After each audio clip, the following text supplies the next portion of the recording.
Well, it's the last one of the season for the Marble Falls Mustangs, and it is senior night. So as we talk right now, seniors are being recognized. If you go to dailytrib.com and watch the video, you can see the seniors being recognized, being able to walk with their families, and they walk to the 50 and get recognized by the PA announcer, which happens to be Coach Kyle Futrell. So tonight is the night for the Marble Falls seniors being recognized. It's their night, and to be honored for all that they've done for this program and all the seniors being recognized. Thank you for joining us this evening. Coach Whitley, Sam Whitley with me this evening, and hard to believe that this is game number 10. Always flies by, and it keeps on going faster the older you get. Yes, it does. Just imagine, just a few weeks ago, we were in 100-degree hot summer weather. Now we have a nice, chilly 90-degree yes. in the middle it's in still November. Hot. Yeah. 3 months later, you think it would be nice and 40 degrees, but yes. It's breezy tonight. You can see the flags moving, and you can probably hear that on our crowd mic as well, as that wind is really moving. So the Brownwood Lions come to town this evening. They have already clinched a playoff spot. They'll probably be the number 2 seed. They're 5-4, 2-1 in district play. Their lone loss coming to Stephenville, 49-0. That shows you how good Stephenville is. They shut out Brownwood 49-0. Exactly. You know, Stephenville is you know, I think they're a sub-college team, if anything. They've got a lot of athletes there, got a lot of quality players there. And like you said, you know, Brownwood is no slouch of a team by any means, and they got the game handed to them on a silver platter. They got a first-year head coach, Gerald Bricks. He came from KBEY High School, so you're familiar with KBEY. What do you think we'll see from Brownwood tonight? Well, if he's the offensive coordinator there, and KBEY is traditionally an I formation team. They like to run the ball a tremendous amount of time. They have normally, again, talking about KBEY High School, they always had a good tailback, a good blocking fullback, a good quality quarterback that could lead the game. And so if the coach came here, he's probably going to bring that same type of style of offense with him. Again, going to run the ball at you and see if you can stop that, and then if you throw some play-action passes at you to hit you over the top.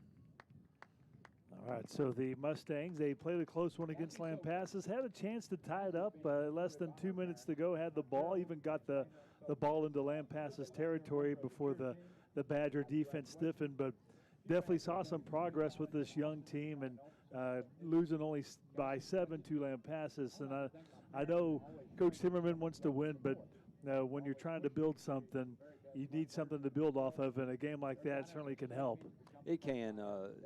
You know, I really think that our best chance of upsetting somebody was going to be last week against Lampasas, and I'm not throwing this game, you know, away because anything can happen. I've been involved in games where we were 3-8, and we were playing the number 3 team in the state for the final game, and we ended up beating them by a touchdown. So anything can happen, but I think the kids really put their heart and soul into last week's game. I think that was a game that possibly could have won the best chance we were going to win remaining of the season. So now we've got to go out and try to do the exact same thing, and hopefully have a little bit of luck, ball bounce our way a few times, and you know we can pull off a win here tonight. Sometimes that's what you need to get an upset. I'd rather be lucky than good any day of the week. That's right. Nothing against being lucky from time to time. So again, Brownwood at 5-4 on the season, 2-1 in the district. Here's what their season has looked like. They got shut out to begin the season against Wiley, 25-0. They lost to Wall, who's a very good team, 35-10. Got their first one of the season against Glen Rose, 34-28. They lost to a very good Waco La Vega squad, 38-16. Defeated China Spring, 20-10. Shut out Ingleside, 62-0. And then the district opener on October 10th, they defeated Lampasas in a back-and-forth game, 42-39. They beat Burnett 2 weeks ago in the game. I think they had to start it early so they could beat the Storms that were going to be rolling in. Brownwood won that game in Burnett 38-7. And then they got shut out last weekend by Stephenville, 49-0. So the 5-4 Brownwood Lions, that's what they look like coming into tonight's ball game. And for your Marble Falls Mustangs, coming in at 3-6, 0-3 in district play. And for the Mustangs, here's what the season has looked like. Started off with a shutout of Austin Crockett, 48-0. Lost to Gerald, 41-7 here in Marble Falls. Lost to Llano, 50-18. Shut out San Antonio Brackenridge, 59-0. Lost to a very good team out of Lavernia, 63-21. Got a win against Devine, 36-14. And then the district opener against the Burnett Bulldogs, Burnett took it 35-14. A loss to Stephenville 65-7. And then last week's matchup 23-16. Lampasas was victorious for the Badgers. And again, a game that was postponed to Saturday because the light went out Friday, so they had to move it to noon Saturday, and it didn't affect the Mustangs very much. They showed some poise. All right, and last season the score was 42-14. Marble Falls actually took the lead to begin that ball game on an interception. Yep. Remember that, Coach? You did that with me in Brownwood? I remember exactly. It was a pickoff. I think, who was the kid? Trudeau, I think it was. Yes. He picked the ball off, went down the sideline for a touchdown, and they come out and did an onside kick to try to catch some more points. Again, last year we were playing, had to win by a certain number of points to have an opportunity to get into the playoffs. It was no need to leave anything in the tank, put everything on the field like they probably need to do tonight. Yeah, the Mustangs have been eliminated because of, I believe, if, say, Brownwood would have lost to Lampasas, it would be a different story. But with Lampasas and Brownwood having 2 wins, Burnett's got the 1 win. It would be head-to-head. If Marble Falls got the upset tonight, they would both have 1 win, and that would go to Burnett since they won to head-to-head last month. So all the seniors, again, being recognized. You've had the football players, now the band getting recognized. It's really neat how they do that, recognizing not just the football players, but all the seniors that are involved in extracurricular activities here in the fall. It is. You know, everybody who gets on this field during the fall, that's their little shows. The cheerleaders, the starlets, the band, the football team, the trainers that are out there working. So pretty much everybody who's out here on a Friday night, those seniors are being appreciated along with their parents, along with their families. And it's something really big for those kids and the parents, because there's a lot of time that's put in to this show that we put on a Friday night. There's a lot of things that go on behind the scenes, and a lot of late nights for some of them to practice and really work hard to hone their skills. And this is like just a little showcase for them for everyone to get to see them as individuals, because as a band or what have you really don't see who's behind it. You just see a bunch of people marching around. You can't see it now because it's dark, but if you look and beyond Coach Whitley's tennis court, you can see they're starting to work on the softball field, and they were still working at 6:30 when I was getting set up earlier this evening. They have made some major progress out there. I know we had the board meeting a couple of weeks ago where they said this is, they had to make some adjustments because of the contractor not giving us a great bid. And I went out to tennis practice, 9th period, to get the courts ready, and I heard a whole bunch of stuff going on. I looked over there, and all the grass was already gone. They scraped that field clean very quickly, and they're actually they've built it up. They've got they're leveling the dirt right now. They're doing a lot of work over there. It's supposed to be done by I want to say, their projected date is to be done by the end of January. And I've talked to our softball coach, Coach LaZoya, and they've already made plans to use the facilities inside of Marble Falls, I believe over there by Johnson Park, to practice and even play games if the facility's not ready on time. So they'll start playing in February. All right, that's going to be here before you know it. That's just 3 months away. All right, so again, senior night, everybody getting recognized at Mustang Stadium. Ben Shields and Coach Sam Whitley with you this evening for the final game of the year for the Mustangs against the Brownwood Lions. Going to take a break. When we come back, we'll hear from Marble Falls head football coach and athletic director, Kerry Timmerman. He'll talk about last week's game, look ahead to tonight's game, and he'll talk about the seniors coming up after this on KBEY 103.9.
All the seniors have been announced here this evening at Mustang Stadium. And so we're about 10 minutes away from the kickoff. Brownwood doing some calisthenics. They got their white jersey with the purple numerals, white helmet, the purple line on the side of the helmet. I guess that's more maroon. What would you call that? More maroonish? Well, as colorblind as I am, I thought it was brown. Okay. But I think it's more like you said, it's kind of it's between an Aggie and a Alabama color. So we'll say the maroon or maroonish brown color for the Lions. Here come the Mustangs. They're about to make their way onto the field now, out of the south side of the stadium, out of the field house, wearing their purple jerseys with black pants. Got the gold numbers and the gold helmets with the purple running Mustang on the side of the helmets.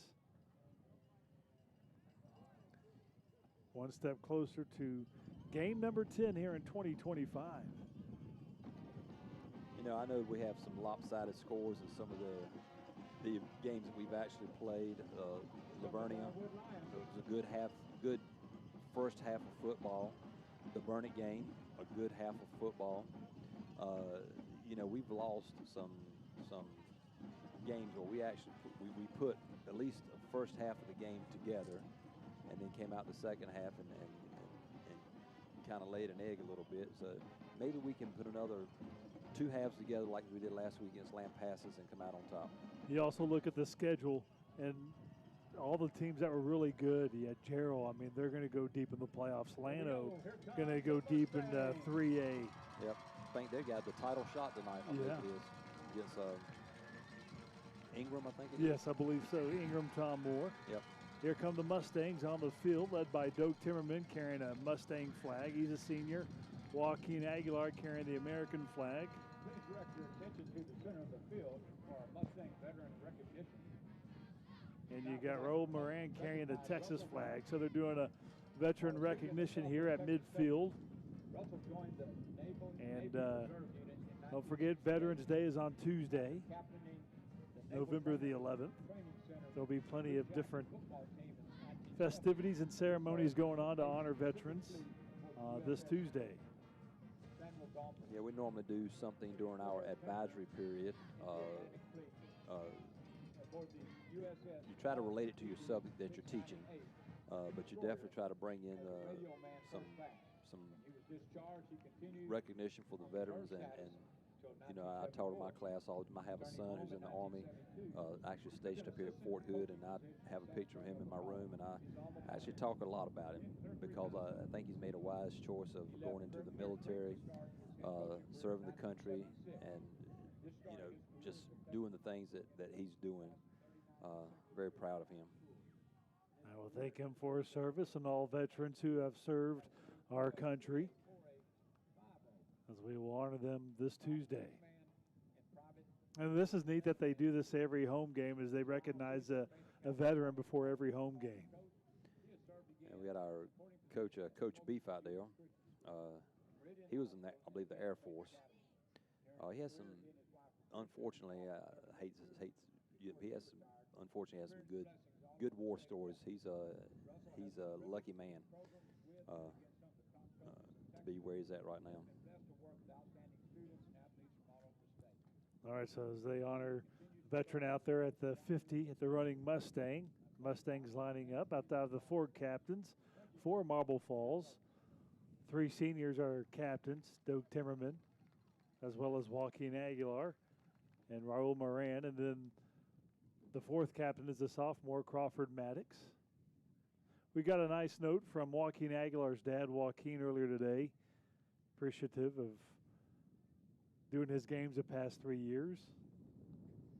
He's a good kid. I had him in class, in physics class last year. Somewhat of a quiet kid, but a good kid. All right, so we're going to have 4 captains for the Brownwood Lions. Carson No. Judson Colson, the quarterback. Number 8 is going to be Wyatt Wolf. And number 40 is going to be Brinson Martin, a linebacker, senior linebacker. So they'll shake hands at the 50 and getting ready for the coin toss between the Mustangs and the Lions at Mustang Stadium. Season that started on a Thursday night in August in Austin at Burger Stadium, about to come to a close here at Mustang Stadium this evening. All right, so we got the coin toss at midfield. Looks like the Mustangs have won the toss. We're talking to Doak, and Doak says we want to defer to the second half. That means the defense will start things for the Mustangs, so it'll be Brownwood to start offensively. And let's go ahead and hear from the senior, Jackson Heath, with his weather forecast right here on KBEY.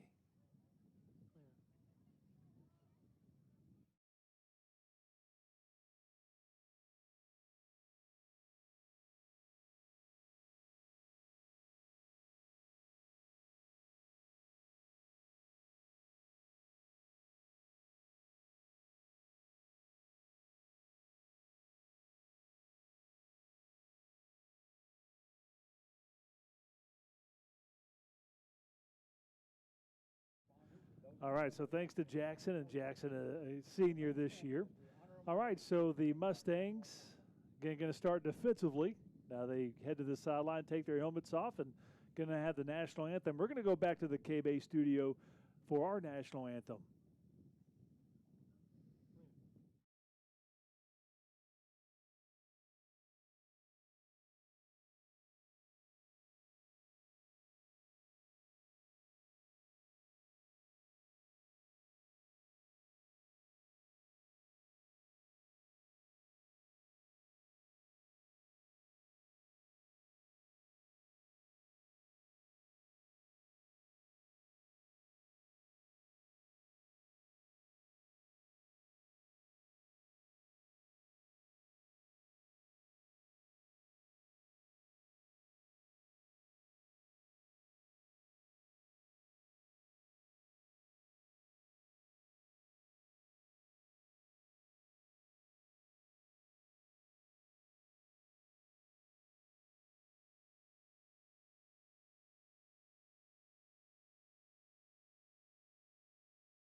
KBEY 103.9. Ben Shields and Coach Sam Whitley with you for the Mustangs and the Lions.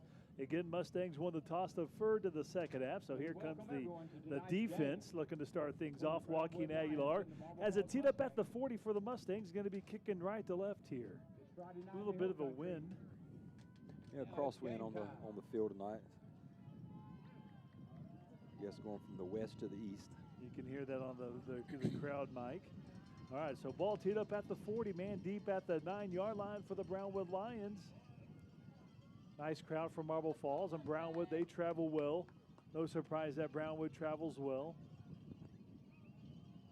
A proud, rich tradition in football. Yes, it is. Here comes the kickoff right to left for the Mustangs. Raven Prado, the return man, pooch kick, taken at the 30. No fair catch. He's going to be hit out of bounds at about the 33-yard line. So gain of about 3 there for the return for the Lions, and it'll be a First down and 10 out across the 35 thereabouts. Well, let's see how well I predicted the I formation. They'll probably come out in a no back. Yeah. Christian Cervantes Mauricio with a nice stop for the Mustangs. Let's see what they do here. Looks like they're going to be in the pistol formation. Yep. Their senior quarterback is Judson Colson. He's got one receiver to the right, two tight end set on first down and 10 from the 33 for the Lions. Colson has the ball, turns, hand off. Yep. Left side has a nice hole, the 40, and getting about 9 yards there on the first carry. Yeah, they went what's called an old stretch play. They actually had a bunch of receivers at the top there, tight end and two, basically an inside and outside wing, and they just block and they just run the ball off the tackle. Not a toss play, but very similar to that. Trent Buffington, the running back, he'll stay out there. There's the I There formation. you go. You were right. Two receivers set.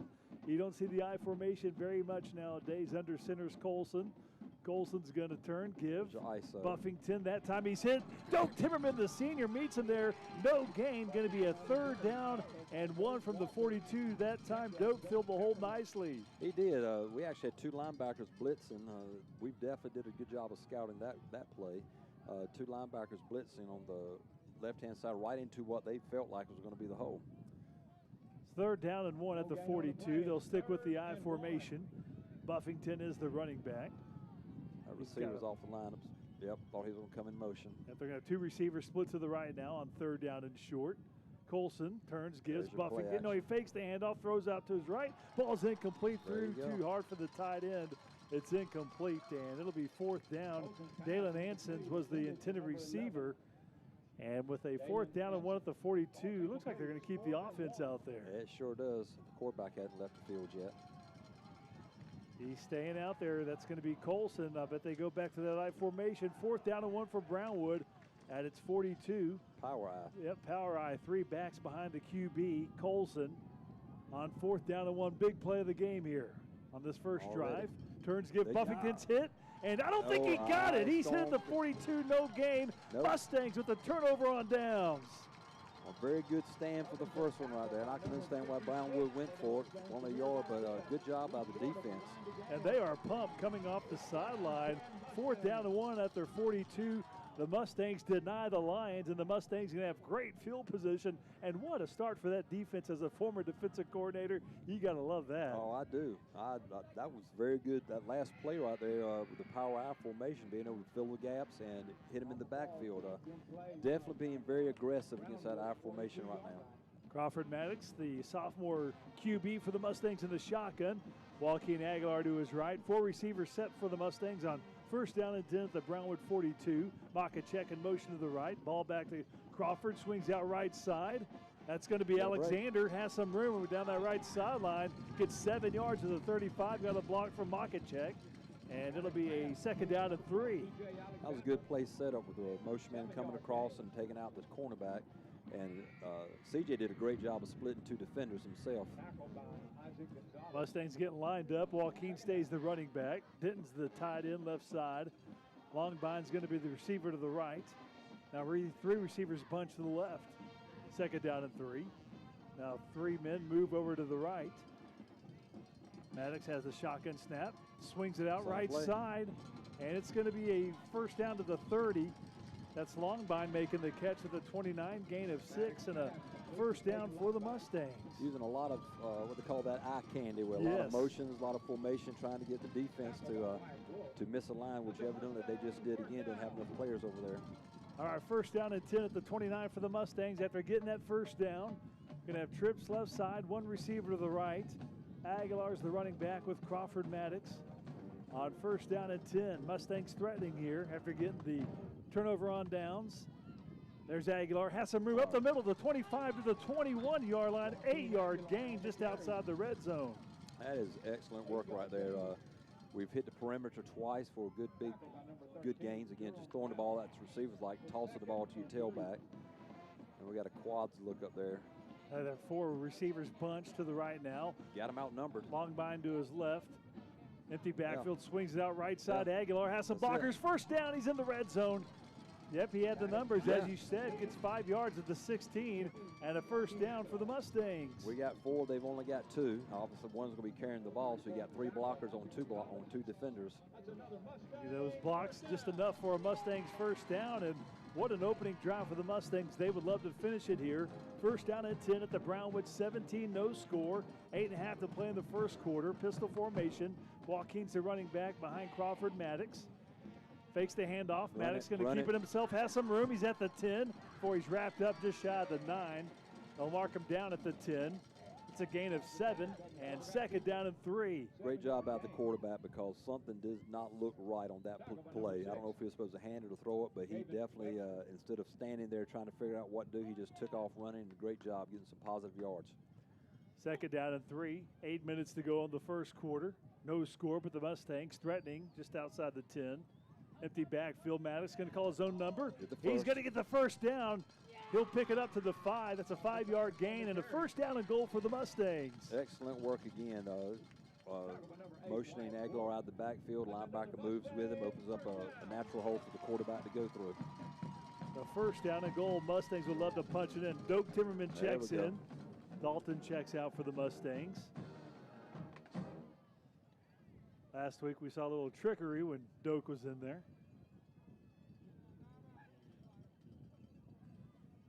All right, so we've got a first down and goal at the 5. Going to be a handoff. Aguilar right side, turns the corner, and he's going to be hit at the 3. It's okay. And so he's going to get about 2 yards, second down and goal at the 3. They strung Brownwood's defense strung that play out pretty good. Aguilar did not have anywhere to turn the ball up at. All right, so we got a first down and or second down and goal. They'll say they marked him out at the 4, so it's second down and goal at the 4 now. 2 receivers to the left, 1 to the right. Just 6:45 to play in the first. 2 backs in the backfield. And a handoff. Aguilar, and he's hit. He's going to lose a yard to the 5. That time, Brownwood got some penetration. Yeah, the defensive end, I can't see his number 34, looked like either he, defensive end or outside linebacker got across the face of our tackle and came up underneath him there. All right, so third down and goal at the 5-yard line for the Mustangs. Got the tight end Dalton back in the back in the game. Alexander and Magacek, the receivers, the left. C.J. Alexander, the right. Joaquin Aguilar, he's the left of the QB. Crawford Maddox. Crawford to throw, looks left for the end zone fade route. Magacek just out of his reach, incomplete. That brings up a fourth down and goal at the 5. That ball's thrown just a little bit too far out of bounds. I'm going to try to put that ball right on that back pylon. And hopefully your receiver can be there before the defender gets there. Mustangs going to go ahead and try a field goal, see if they can get the early lead. Clock stops with 5:58 with that incompletion. And so here comes Joaquin Aguilar. This one's going to be about a 22-yarder. This is not much longer than an extra point try. Doak Timmerman is the holder. Fourth down and goal at the 5. Going to try a 22-yard field goal. Snap is good, hold is good, and it's blocked. It's no good. It's blocked. Make the tackle, make the tackle. The Lions get it at the 2. He's wrapped up, and so the Lions defense holds. They blocked the field goal. It looked like it was a low kick. It was a low kick. And but that's okay. We got them down, I thought, on the 2-yard line. So we've got them backed up. Yeah, backed up at the 2-yard line. They don't have a whole lot of room for error right here, so maybe we can get something again. All right, so here comes, on your side. Here comes the Mustangs defense. Already had one big stop with the fourth down stop, and that was a great drive by the offense. Just couldn't finish it. They were driving and then get to the 3-yard line, and the drive stalls out. Well, you know, when you're playing defense, sometimes you have a bend but don't break defense, and when you get the ball in the red zone, especially inside the 10-yard line, the field actually collapses a lot. You don't have to cover, 40 yards of field. You don't have to cover about 10. So it limits your play calling sometimes. All right, so here comes Brownwood, going to be in the shotgun. Receiver to the left. Oh, check that. That's the I formation. Got to get used to this I formation. It's been years since I've done a I formation ball game. I expect a fullback trap or fullback dive on this play. So first down at the 2-yard line. I formation. Colson turns, gives to Buffington up the middle. He's got some room, gets some yardage, and he's going to get a first down and then some across the 15 out to the 17, gain of 14. And fresh set of downs for the Lions and some breathing room. Yeah, that looked like an inside power where they pull the backside guard and wrap him around along with the fullback hitting inside the A-gap. Under 5.5 to play in this first quarter, no score. Brownwood just gets a first down. Ball at the 16. Here's that I formation again. One receiver to the left, one to the right. Colson fakes the handoff, rolling to his right. He's looking, being chased by Dalton, and throws it, and it's caught at the 32, making a nice catch. This is going to be one of the tight ends, and that's Hudson Fry. Just a sophomore, came across the field, made the catch, and a first down to the 32-yard line, gain of about 18. That was your traditional counter boot play. Fake the counter and roll out and hit your fullback or your backside tight end on a drag route. All right, so one receiver to the left, one to the right. Here's that I formation again with Colson, the QB. Fakes the hand. Oh, he does give it. That's a draw to Buffington up the middle, and he's going to get to the 36. Be a 4-yard gain. So here's a second down at 6. That was a good draw play. It's just your ISO, but what's happening is your offensive line is actually pass blocking instead of firing off the ball and letting your defenders get upfield. Same play as the isolation, but just a draw. 4.5 to go on this first quarter, no score. No, second down and 6 coming up for the Lions. Colson's back in the shotgun is the pistol. Yep, same formation they ran first. There's Buffington up the middle. Buffington's going to be wrapped up, and he's going to be shot at the 40. Gets to the 39, just a gain of 3, so third down and 3. Thompson there for the Mustangs, as well as Doak Timmerman, and Dalton there as well. That was good inside zone play, good defense of the inside zone play. He tried to cut it back across, but we had defenders in position to make the tackle. 3:50 to go in this first quarter, no score. Here's another third down and 3. Colson back in the shotgun. He'll have 2 backs with him. One back to his left, one back behind him. Puts the receiver in motion to the left. He's going to throw. He's got a pocket. He's looking. Throws left side. It's caught at the 44. Nice wrap-up tackle. But he does get a first down. That's C.J. Alexander to make sure he goes nowhere. But making the catch that time is going to be Dalen Ansons, and it's a no check that. It was Connor Cornelius. He'll get about 5 yards and a first down. We were in zone coverage, and that receiver just curled up into the zone and stood there about 2 seconds before the quarterback threw the ball to him. But a good tackle for no extra yards after the catch. Back to the I formation. First down and 10. Brownwood at its 43. No score. 3 minutes go in the first. Toss left side. That's going to be Buffington. He's got some room. He's got the first down. And the Mustang territory on the Brownwood sideline at the 48, gain of 10. It's a traditional toss play. Hadn't seen that in a long time, but they did a turkey motion where they took the tight end and flopped sides, and we did not really make a good adjustment on the defensive line to slide to the strength, which is why it was wide open on the outside there. C.J. Alexander with the tackle. This I formation, this is speaking your language. Yeah, I love it, baby. I'm going to tell you right now, it's one of the things I grew up with, and I mean, it's simple football. It's not playing basketball on grass as sometimes we seem to do. Yeah, it's slow, different era of football. I believe Brownwood's going to call a timeout. We'll take it with them. 2:23 to go in the first. No score. First down, 10. Brownwood, the Mustang 47 on KBEY 103.9.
Come on, no, nobody. Bootleg right side. It's a first down. It's caught and then some down the right sideline, the 25 to 24. 19-yard gain. That was Connor Cornelius who caught it, and he was by himself, had some room in front of him, and gets a first down all the way down to the Mustang 24-yard line. That was great play action to the left-hand side, and our defensive end or outside linebacker, one of the people had a job of keeping the quarterback contained, was gone. He was disappeared. One receiver to the left, one to the right. Here's Colson under center. Buffington about 5 yards behind his QB on first down and 10. Buffington has the snap. That looked good. Gives the Buffington straight up the middle inside the red zone to the 18-yard line. There's a 6-yard pickup for the Lions. Doak Timmerman, the linebacker's there to bring him down. Second down about 4 with 1:35 and counting. Yeah, this offense right now with the quarterback under center, the running back's about 6 or 7 yards back, and I was not trying to make a joke on that one. They're basically running they're taking the ball back to him and letting him find a hole. There's really no set blocking scheme in front of them. They're just matching up and letting the running back find wherever the hole is going to be at. Buffington by himself on the backfield. Colson under center gives to Buffington.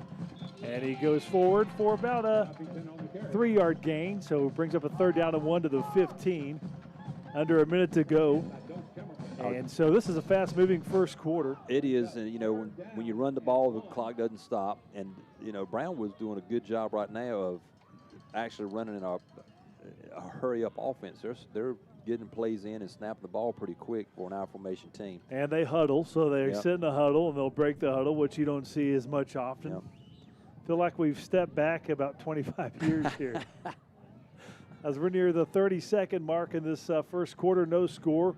Third down and short, back to the I formation. There's a toss. Toss left side. Buffington finds a hole. He's at the 10. He's at the 5. Still up, and he's going to be just shy. Mark him down at about the 1-yard line. He'll get 14 yards. Stops the clock momentarily. We actually had 2 players in position, but the running back made a very good cut. A real good move to get close to the end zone. All right, so Brownwood huddles. See if they get one more snap here as the game clock down to 10 seconds. There's that power I formation. Colson under center. Colson going to do a sneak. He fumbled the ball. He fumbled the ball. And no indication. They're going to say it is Brownwood ball. Meanwhile, that is going to be the final play of the first quarter, so they're going to switch sides. And we've got no score after this first quarter. With the Lions threatening, they'll have a second down and goal at the 1 when we come back on KBEY 103.9.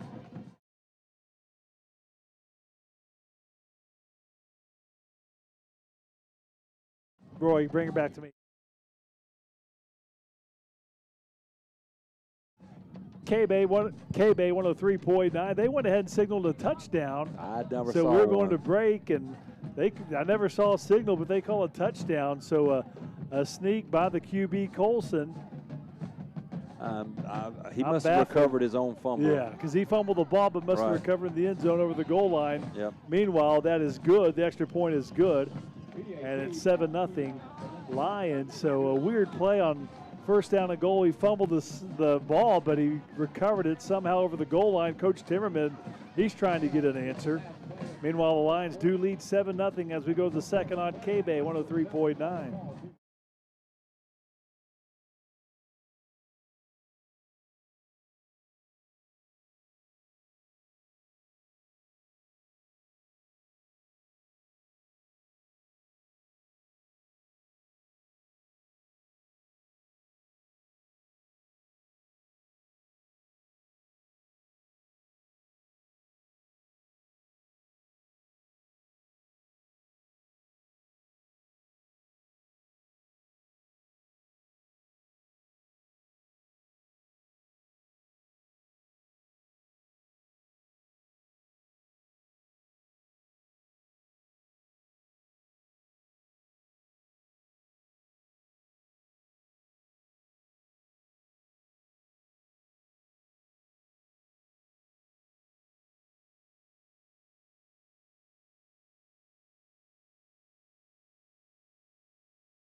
KBEY 103.9 as we start the second quarter. 7-0 Lions. And so 98-yard drive, and that was mainly all running. They had a couple of passes there, but a couple of completions to Cornelius. Here comes the kickoff, going to be returned at the 15. That's Joaquin, and he's going to get just shy. They've given the 25, so he's going to start here.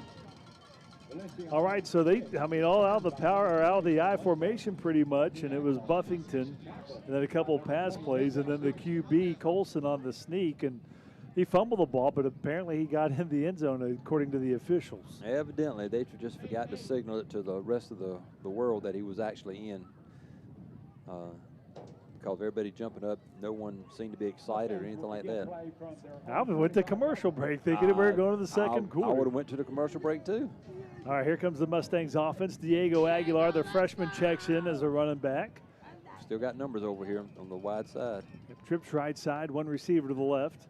Crawford Maddox in the shotgun, has a snap, handoff to Diego. He's hit immediately, got away from the first tackle, but the second one he was hit yard. Gets a 1-yard gain out to the 26-yard line for Marble Falls. Here's a second down and 9 coming up. Brownwood slid outside linebacker just a little bit closer to that where we're throwing the perimeter passes at. Long behind the receiver to the left, you've got Makachek and C.J. Alexander to the right. Dalton's a tight end left side. Diego stays the running back with Crawford on second down and 9 at the 26. Dalton in motion to the right. So is Diego now. Empty backfield. Maddox to throw, looking right. He's looking. And it's intercepted. He never saw the linebacker at the 30. He moves to his right. Finds a seam at the 20. Breaks a tackle. He's at the 15. All the way down to the 11. Flag comes in. Probably going to have a hold on the return. Durham Brown with the interception. And he never saw him. I believe you're right. That linebacker was just standing right there. Just gave him a present. I think it's thrown for Makachek, and right there was the linebacker at the 33. But there is a hold on the return, so this will push the ball outside the 20. It should take it back to about the 27. Spot foul. The flag sitting out about, what, the 17, 18. So there is a hold on the return. 11:04 to go. What happens when you're a quarterback and you just never see him? That it happens. You know, he's a young quarterback still. That's a thing there, and you get in your mind. You know, in practice, you run this play several times over in practice. You know where your receiver's going to be at, and sometimes you just get blinded where just everything's automatic, and you just go ahead and throw the ball, and you're like, "Oops, shouldn't have done that one." All right, so they marked it from the 21 to the 31-yard line. And it looks like they're going to go shotgun formation. But this is, you barely see this, and you got the shotgun formation, then the back to his right. Yep. He's in a three-point stance. And then there's the Buffington, the tailback. He is lined up behind the QB, but you barely see a three-point stance nowadays in the backfield. Well, again, he's an offensive lineman. That's really all he is. Glorified. He's a guard. There's Buffington, goes straight up the middle, gets 7 yards, just followed behind the back of his blockers and got him 7 yards. Yep, just a basic ISO play out of the shotgun for the semi-pistol formation right there, and but that fullback is a lineman. He's going to get probably 2 carries today. That's all he's going to get. They're going to give him enough to make him happy in the backfield, but his job is to block. Second down and 3 at the 23 for the Lions. Here's Buffington, the lone back, as Colson's under center. Buffington about 5 yards behind the line, 6 yards, we'll say. Meanwhile, he'll fake the handoff and roll to his left. He's looking, going to dump it underneath. Yep. It's caught. Turning upfield, Cornelius has some room to 5. He's in. He got a block, and it was a block in the back. Was it a block in the back or a blindside block at the 5? So that will negate the touchdown. One of his tight ends out there. Yep. Hudson Fry's the guilty party. Yeah, they pulled the left guard to the fake, and our linebackers are reading. I'm not going to say they're actually reading the line, but they're seeing the flow, which is why the quarterback gets on the edge out here with nobody in front of him. He probably ran the ball for as far as he passed the ball. So they mark it from the 5 here, coach, to the 15. So it'll be second down and 3 here. It'd Second be down and first 2. down. Oh, you got a first down. Okay. Yep. All right. So they're doing a good job of doing some fake pulls, and we're running right with it right now. So first down and 10 at the 15 of Marble Falls. Here's that same formation with Buffington about 6 yards behind his QB. Colson under center, first down and 10. He's going to roll left, looking. He's got pressure. Yeah, come on, He's being chased by Moran, and he's going to get out of bounds at about the – actually going to lose a yard at the 16. And giving chase, check that time, it was Amir Garcia, and he forced him out of bounds. He may be maybe credited with the sack for forcing him out there. It should be. I mean, that time we actually slowed down, played our responsibilities. You know, you get aggressive and follow what you think you see. That time we had three players in position. We had the receiver covered in the flat. We had pressure on the quarterback. That was a good responsibility to doing your job on that play. They actually marked him out at the 18, so they said he stepped out at the 18. So second down and 13. Colson under center, Buffington behind him. 3 receivers stacked to the right. As your Hand stretch off. play. That's Buffington, finds a seam, the 10. He's inside the 5, takes a pile all the way down to the 1 yard line. What a tough run by Buffington, 17 yards. He's a good runner, and a first down and goal. He is. That's again, your stretch play. They had the bunch receivers again, had us outnumbered a little bit. This time he actually cut it back inside instead of taking it outside. 9:39 and counting in this first half. 7-0 Brownwood. They're knocking on the door. First down and goal at the 1. Maybe we get some goal line stands here. They had 2 of them last week against Lampasas. Would love one here. Power I formation. Colson's under center. Colson turns, gives Buffington. He's in. He punches it in. And like that, Brownwood up 13-0. 9:19 to go. About a 25-yard drive for the Lions, set up after an interception. Got an injury on the field. That was a power G play right there. Again, they pulled the backside guard, so you have a guard, 2 fullbacks basically, and a tailback going through the same hole. All right, so timeout on the field, 9:19 to go in this second quarter. 13-0 Brownwood. And that I formation doing numbers for the Lions against the Mustangs here in the second quarter.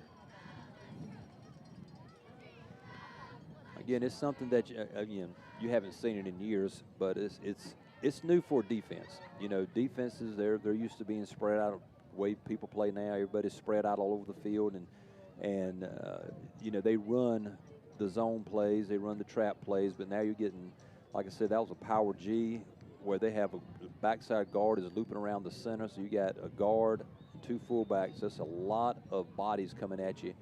You know, they're putting 3 guys lead blocking for tailback on an isolation play. All right, so right now they're lined up. They're swinging gate, so yep. They're in the swinging gate. They were split. They were lined up to the left. Now they move to the middle of the field, and now they'll try the extra point shot. All right, this will be off the foot of Elias Valenciano, the place kicker. It was a high snap. They get it down. It's going to be wide right. No good. I think the snap threw that off. It was a high snap, and a good job by Carsono to get it down, but that threw off the rhythm, and it's no good. 13-0 Brownwood, 9:19 to go in the second here on KBEY 103.9.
Here comes the kick off the foot of Valenciano. Say that fast 20 times. It's going to be Joaquin Aguilar. He's at the 10, turns upfield. He's hit hard. Sorry, C.J. Alexander at the 22, so about a 12-yard return. And I tell you, this moon, Coach, is just absolutely gorgeous tonight. The past 3 nights, the moon has just been wonderful. It has been like what they call the beaver moon. Yeah, the like super moon. You As know, Jose's got, if you're watching on dailytrib.com, the video stream, Jose's got a good photo of as he zooms in. Just beautiful. back where I grew up, we just called it a harvest moon. Yes. Because we were going to be outside picking, You're going to be working. the crops. Yep. Yes, all night long. Now they got fancy names for it. Exactly. They make up something. I'm waiting to see the meteor fly past it in a minute. Just the something aliens on it. Just something about a football game at night with a full moon behind it. It's just gorgeous. It is. First down and 10 for the Mustangs. Ball sits at the 22. Shotgun formation for Timmerman. Or check that Crawford Maddox handoff up the middle. Joaquin kept his legs going to get some positive yardage.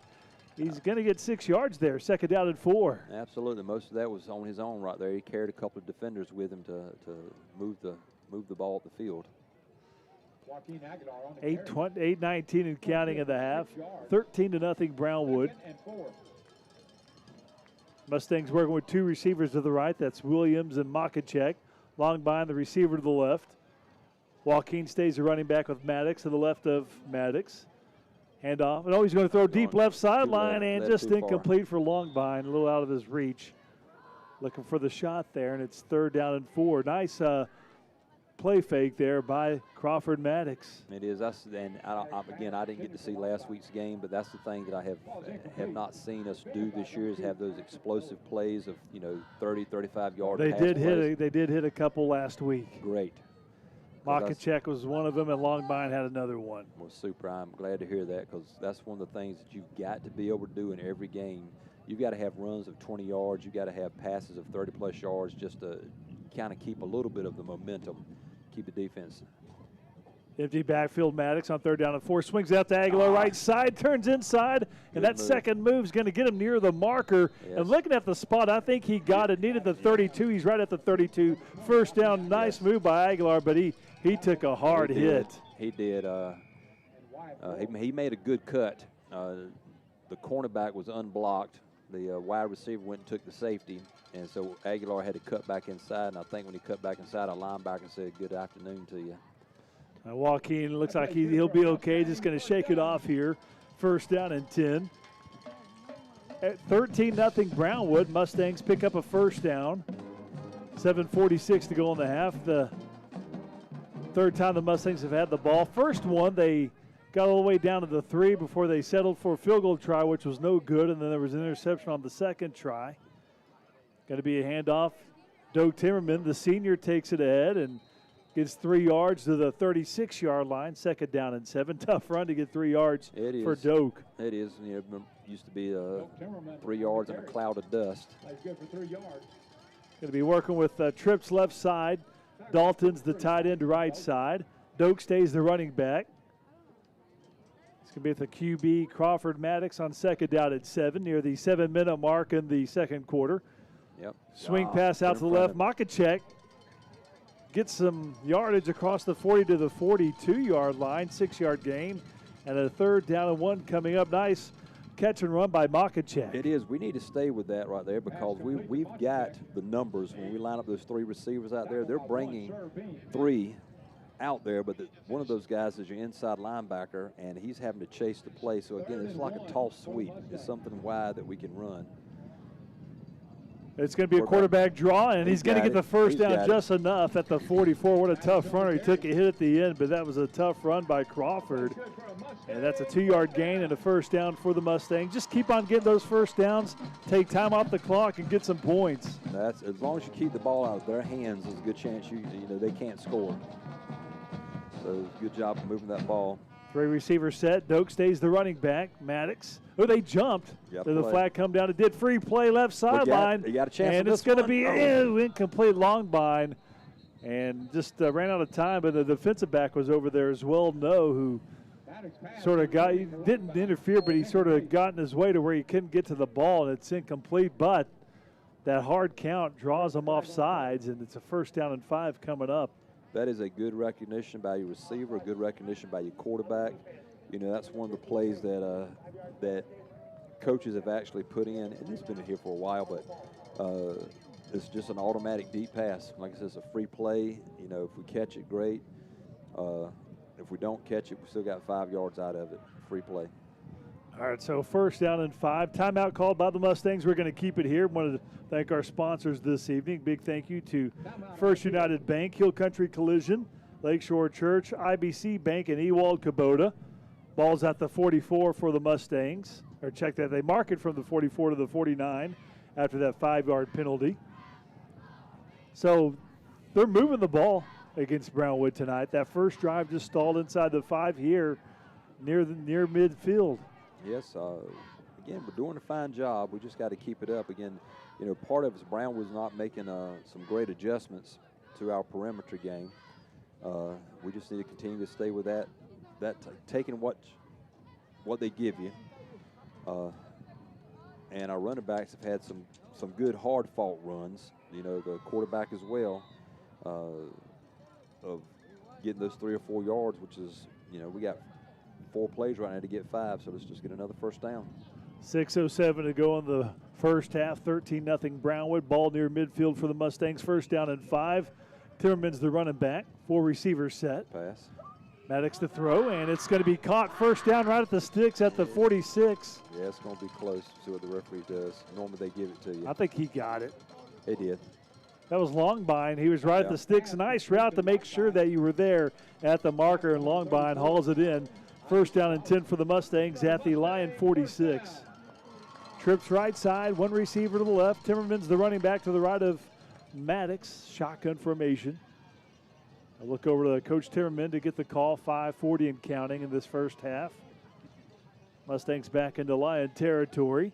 They just brought the middle linebacker down the defensive Maddox to end. throw. Here's pressure. Steps to the left, and he throws it downfield. Makachek, it's intercepted again at the 8-yard. No, it didn't complete. It came out at the end into double coverage, and there was pressure, so he just chunked it down to Makachek. Triple coverage. Three guys in that area. So 5:26 to go, and luckily it falls at the turf. Yeah, Trey, you made a great defensive play there by hitting the defensive back and knocking the ball out of his hands. Finn Hull was the defensive back who almost intercepted it for the Lions. For a second, I thought he had it, but fell to the turf, and 2nd down and 10 for the Mustangs. Timmerman's to the left of Maddox. They'll move guys around to the left now for Marble Falls. Give to Timmerman. He's hit at the line of scrimmage. Matter of fact, they'll say he lost a yard at the 47, brings up a 3rd down and long. 3rd down and 11 that time. The Lions getting through the line. Yeah, the defensive line just pushed our offensive line straight back. They just controlled the offensive line on that particular play. Near the 5-minute mark in the 2nd quarter. 3rd down 11 at the Lion 47-yard line. 3 receivers for the Mustangs. Timmerman's the running back. Here's Maddox to throw. He's got a pocket. Good protection. He's looking. Fires downfield. Too high. Incomplete. Longbine was in the middle of the field at the 32 and just sailed it over him. Incomplete. 4th down and 11. Yeah, we had the play. The play was there. Blocking was there. Had time. He did. They rushed 3. We blocked. We had 5 to block him. Did a good job of giving him the opportunity. Just overshot that one. Keeping the offense on the field. 4th down and 11. Or will it be a quick kick? Yeah, I'll say that they have a tendency to do the quick. Yep, it's going to be a quick kick. At least it's set up for it. Just Here's make Maddox, sure you step forward. Gets it off. And this one's going to Gives take a friendly roll. Mustangs roll inside the 10 to the 5, and Culver going to down it at the 1. Very beautiful. That's the execution right there, buddy. Culver, good job. Good kick by Maddox, and a good job by Culver to get down there at the 1 to down it.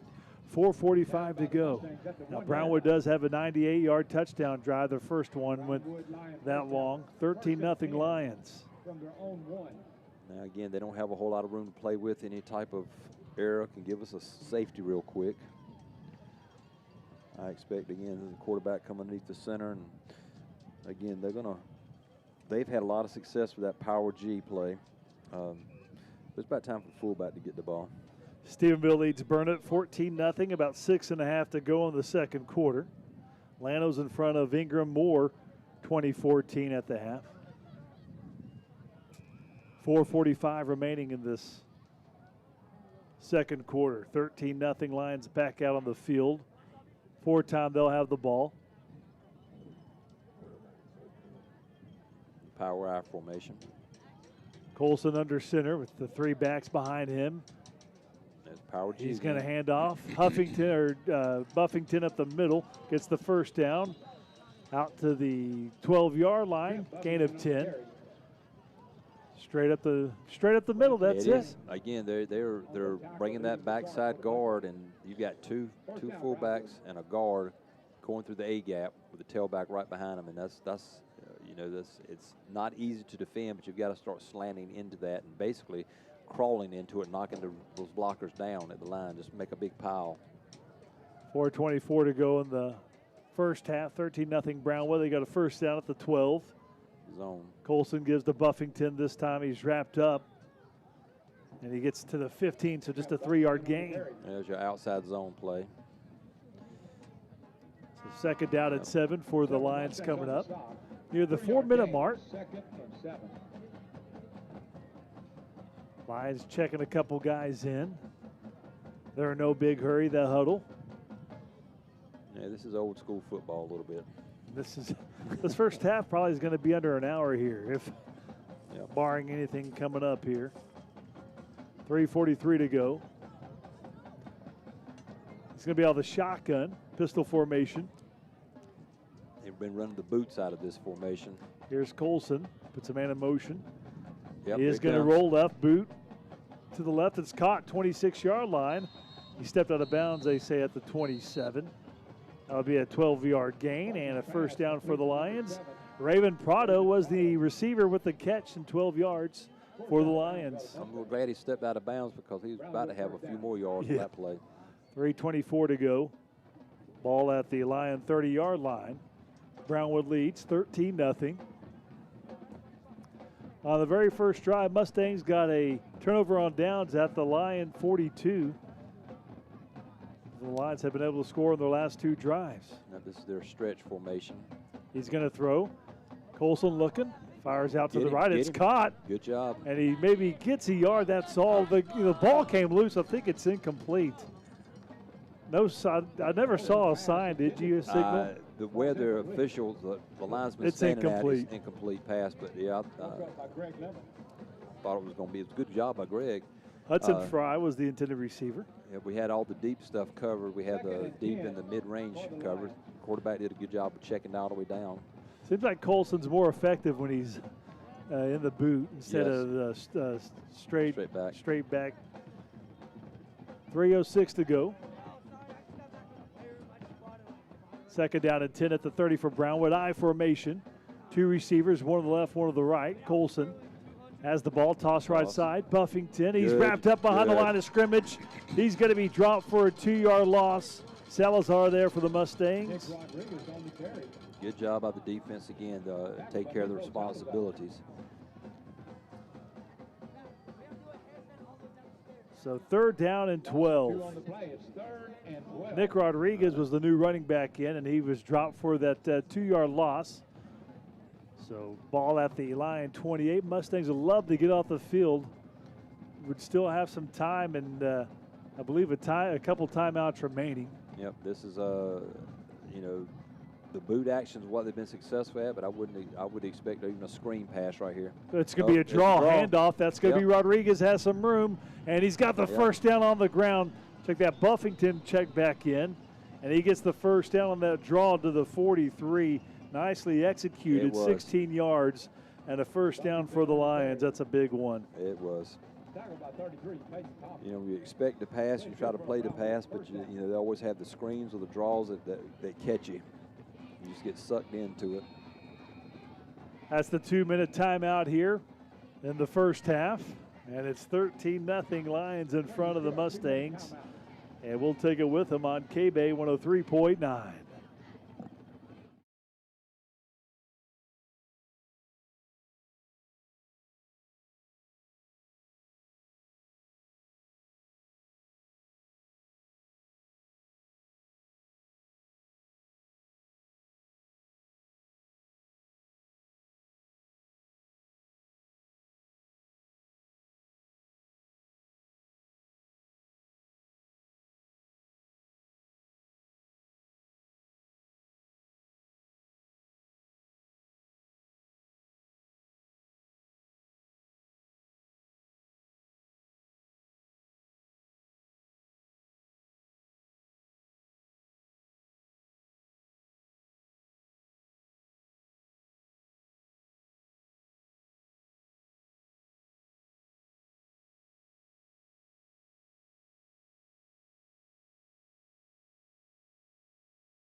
I formation 2 minutes ago. Counter boot. Boot right side. It's caught. Turns upfield, first down, 45-yard line. Dalen Anson's with the catch and run. That'll be a first down as he gets 12, and that boot so successful. It is, and if they probably ran that play right there 5 times. Yes, most at of least. the time with success. And again, that's the beauty of the I formation, is that you have a few running plays and you have a play actions, and if the running plays work, the defense is going to get sucked in, and the play action passes are wide open. First down and 10, ball at the Mustang 45, I formation. Colson with 2 receivers. Turns, fakes the handoff, wants to throw. Play action pass down the seam. Cornelius, he's got it at the 5. What a nice throw and catch for 40 yards. First down and goal. Cornelius making a diving catch. And Colson had time after that play fake, and it's first down and goal. Yeah, we had, I'm sure we were playing man-to-man. Our cornerback was chasing the whole way, no deep safety down the middle of the field. And the referees are with the football.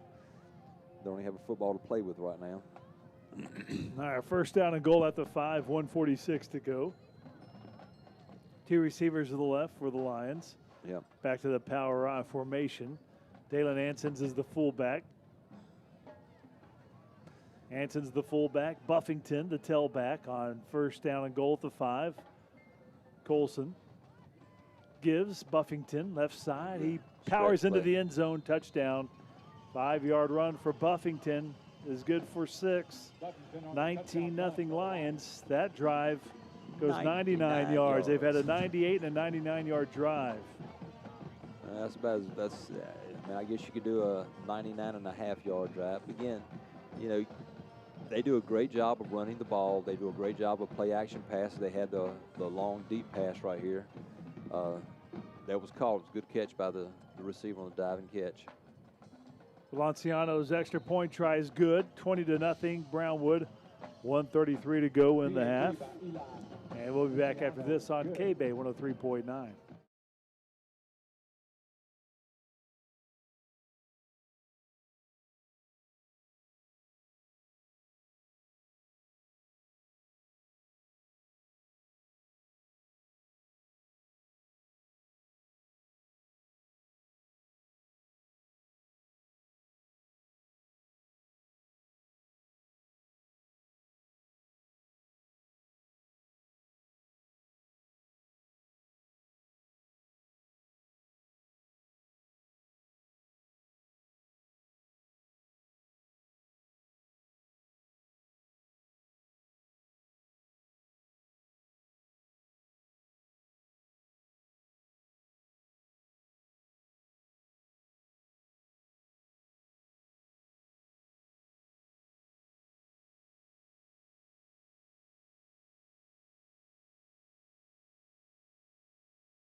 It's KBEY 103.9, 20-0 Lions.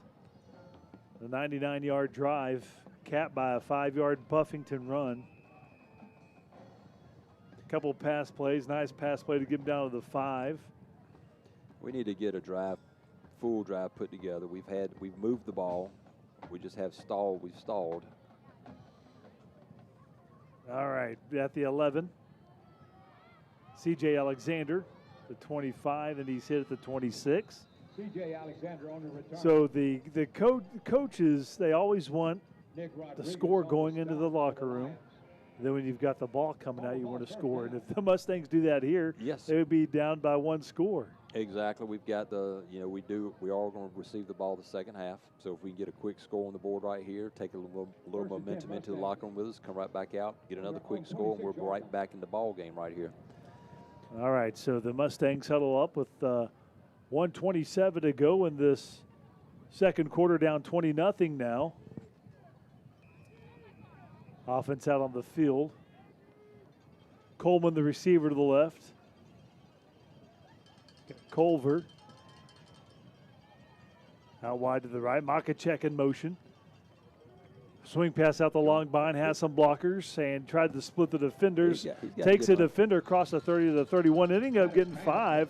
Thought he was going to get 1, but he took the defender for 4 more yards. Yeah, we've got, again, we got the numbers on it.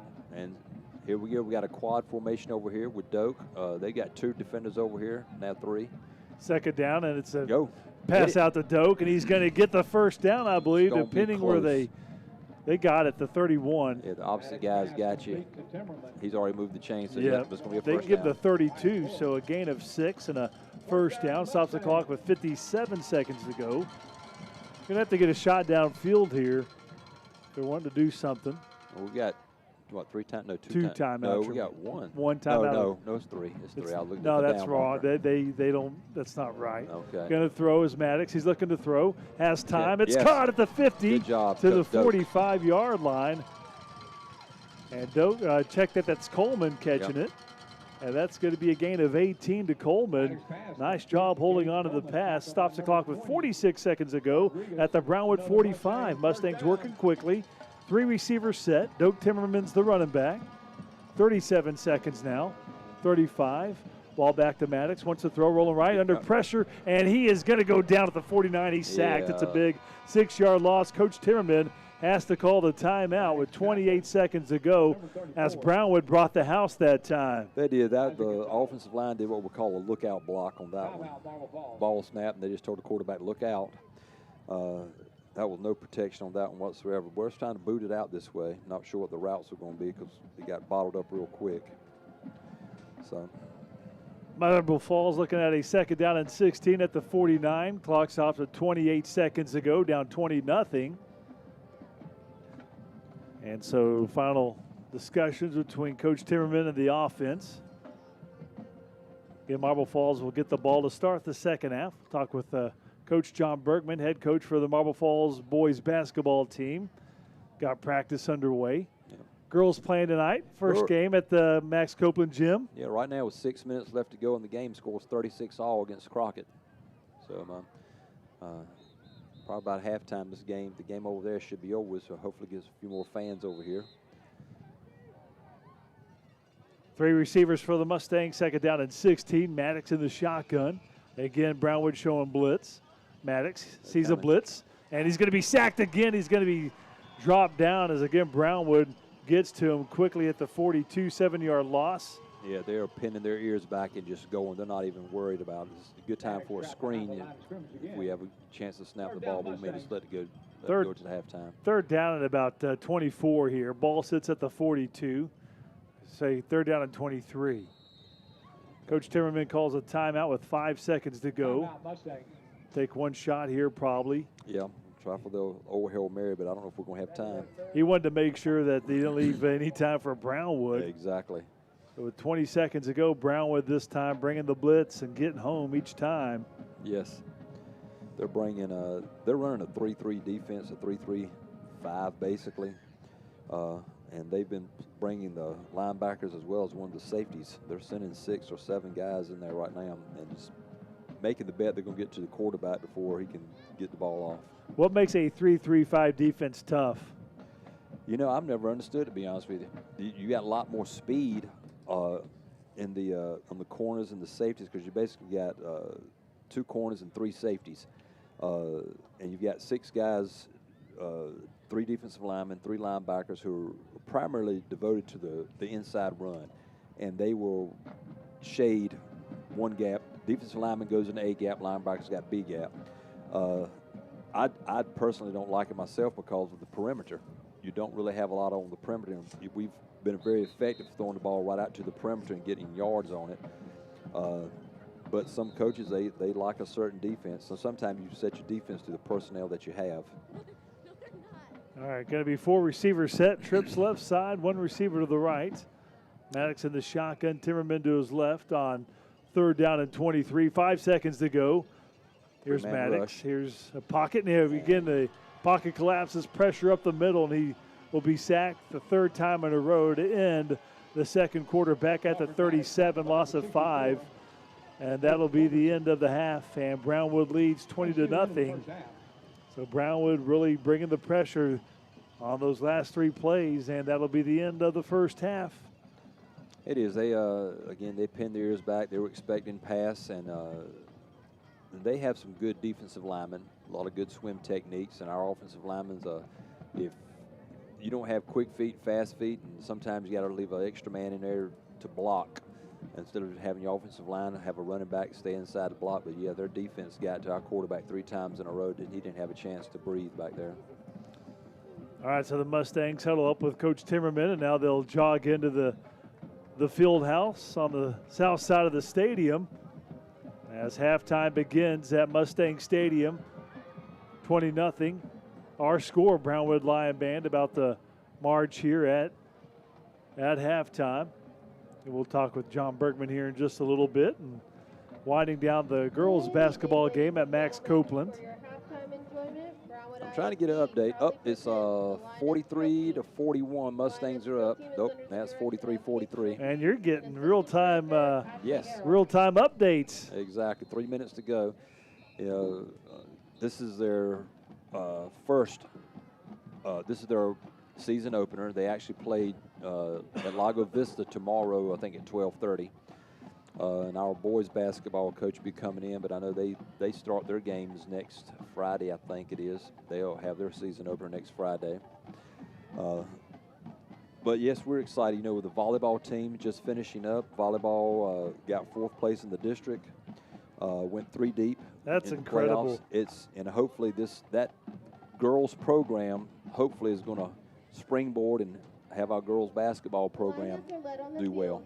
It's amazing how if you get some competition amongst your team sports that they feed off each other. I think it's been 15 years since they won a playoff match, and they won 2 of them. Yeah, it's been a long time since they even went to the playoffs, in all honesty. And we are in a very tough volleyball district, which is to be seen when you go into the playoffs.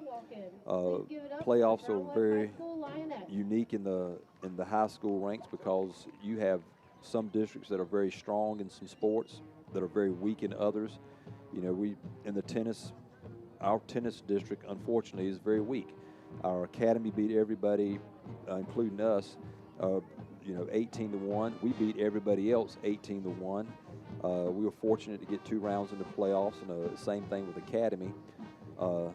But when you have a strong district, even your number 4 team, which our volleyball team was number 4, and they go in and go 3 deep, and they lost in 3 last night. But they made a great showing. We got the momentum at the right time. There were probably some teams that took us just a little bit for granted, which you have a tendency to do. You cannot take anybody for granted in the playoffs. All right, Coach, I think you might be getting more score updates. Here's a football score. Stephenville leads the Bulldogs just before the half, 28-0, that game in Stephenville. We're now down by 2 with a timeout. Not sure what the time is on the clock, but 44-46 Crockett right now. All right, so the Lions up 20-0, and the district at the District 8, if the Mustangs are in, they face teams like in the first round that beat like Andrews. Yes. So it's like, for instance, if Burnett is going to face either Andrews or San Angelo Lakeview, and if Andrews wins, then the Bulldogs will face Andrews, and they travel to San Angelo. Right. And if Lakeview wins, then the Bulldogs, who've already beat Lakeview once already, they will meet in Fredericksburg. So that's a big difference, San Angelo compared to Fredericksburg traveling-wise. Just a little bit. Yeah. It's all over the place. That Region 1 is just wow. It is. It's a big country. That's for sure. So, well, we're not Burnett fans, but I wish Burnett the best success they can get, because the quality of play that you get can make you be a better team. But I'll tell you, it's very difficult to beat the same team twice because they know you.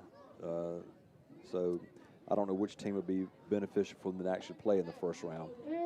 All right, so at the half, as the Brownwood Band performs, the Lions lead the Mustangs 20-0. Going to take a break. We'll have more from Mustang Stadium on KBEY 103.9.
It's halftime.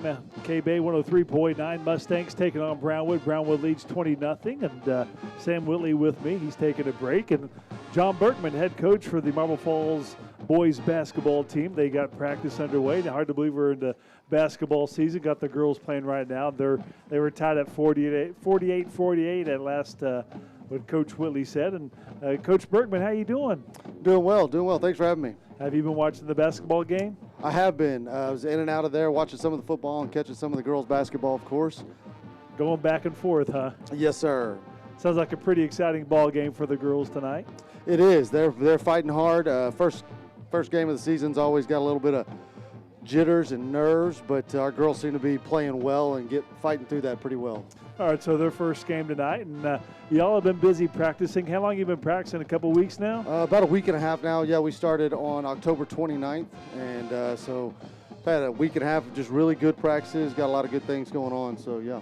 How many guys you got out right now? Right now we've got about 30 guys, and then after this week when football ends, we'll gain several more that come out. Freshmen, sophomores, juniors, and seniors come out, and we'll give them their shot for basketball. What do you like so far in the first week and a half? Man, I really like the energy and the effort that our guys have brought in. Sometimes after you've been working out since the beginning of August with no other teams to play against and only yourselves, and then when you get to the real practices that last a little longer, the energy's not quite there, and everybody's kind of tired of doing the same thing over and over. But our guys really have stepped it up another level, and so I really like that about what's going on. All right, so name of some of the players that you've like on your team this year that you got coming back. Coming back, I start with the guy that's hard to miss is our 6'10" center, Cam Plumley. He's just developed a lot more this summer and did a lot of things on his own, but really seen a lot of good development from him. We've got Beckett, my son, coming back as a junior, be another starter for us. And Mark Barrios, another junior. Cy Neve, another junior, coming back also. Seeing a lot of really good things from those three guys. But football is bringing us Caleb Billfelt back. He'll be a returner, but he'll be a senior. Those are our returners. But, we've got some great ones coming up with Greg Lemon brings some great athleticism when he steps off the football field.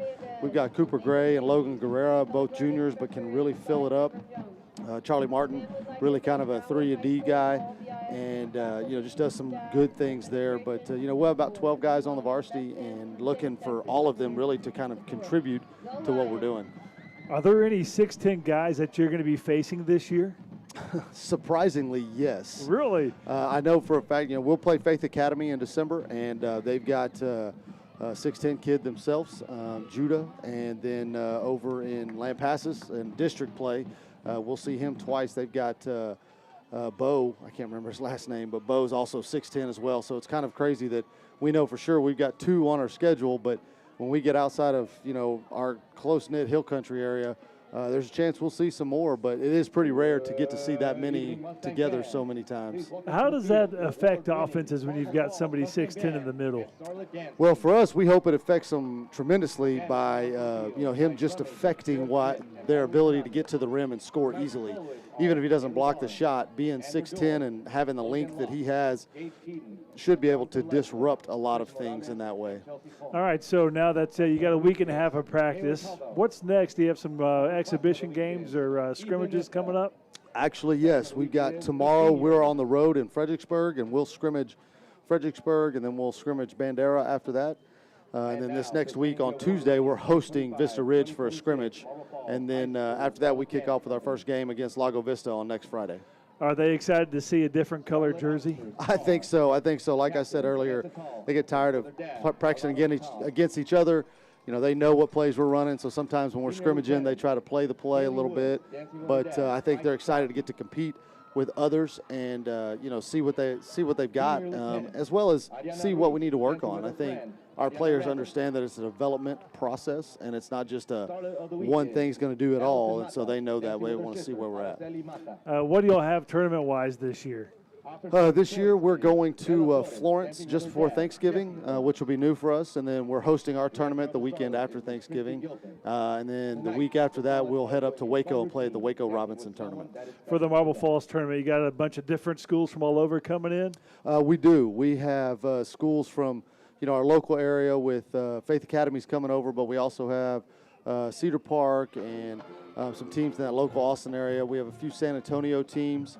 We have a few teams from the Dallas-Fort Worth area, as well as this year we have an Australian travel team coming in, and so somebody from all the way across the waters there. Really? Yeah. Wow. How did that happen?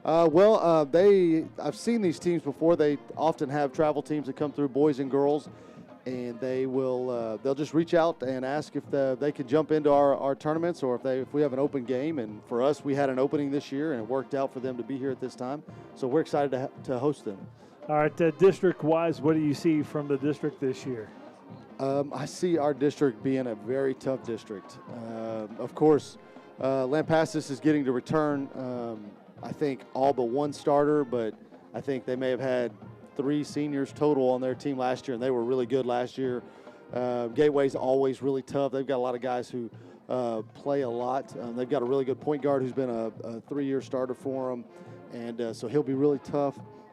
And then the team, Burnett's going to be good. They've got a new coach, so it'll be interesting to see what they turn into. But they have they've got some really good returners.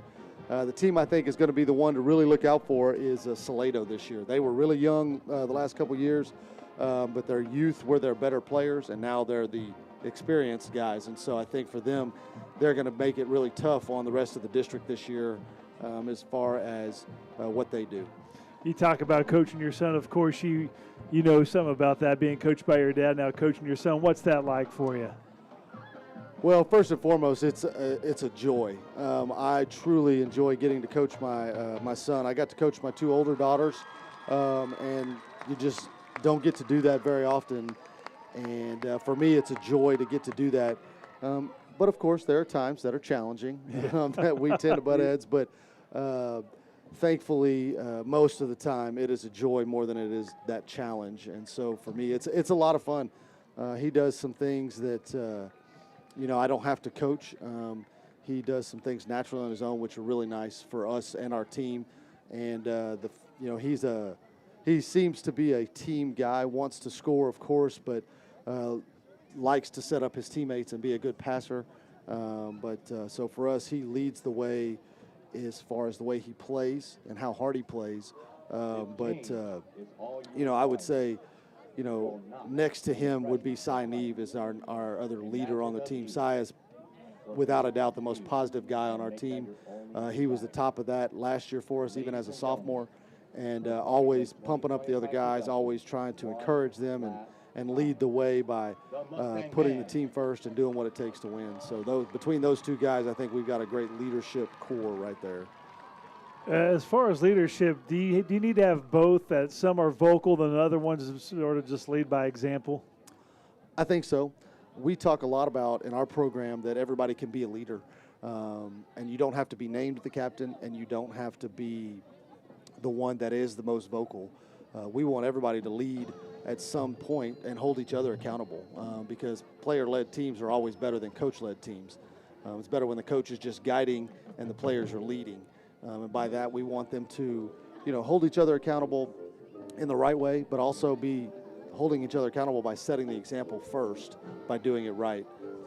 And I think that goes a long way. All right, Coach John Bergman, thank you so much for your time. I know you're busy with this game and the girls' game, but thank you for taking the time to walk up the steps and come see us. Absolutely. Thanks for having me. All right, Coach John Bergman. They got scrimmages tomorrow, and then the season kicks off next Friday against Lago Vista. All right, thank you so much, Coach. Yes, sir. All right, Coach John Bergman. Go check out the boys and the girls this year at Max Copeland. It's at the half, and the Mustangs down to the Lions, 20-0. Got the Mustang band on the field performing for the home crowd, and they just had what's always my favorite tradition to watch is when the Starlets have their dads, the seniors have their dads come out and dance. That's always fun. And even had a dad, he was a good sport. He was wearing a purple tutu out there as well. So that's called being a good dad right there. All right, so it's at the half, 20-0. Brownwood on top of the Mustangs. We'll have a girls score for you, update coming up for you after this on KBEY 103.9.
Ben Shields and Coach Sam Whitley with you at Mustang Stadium. It's halftime, and the Mustangs down 20-0.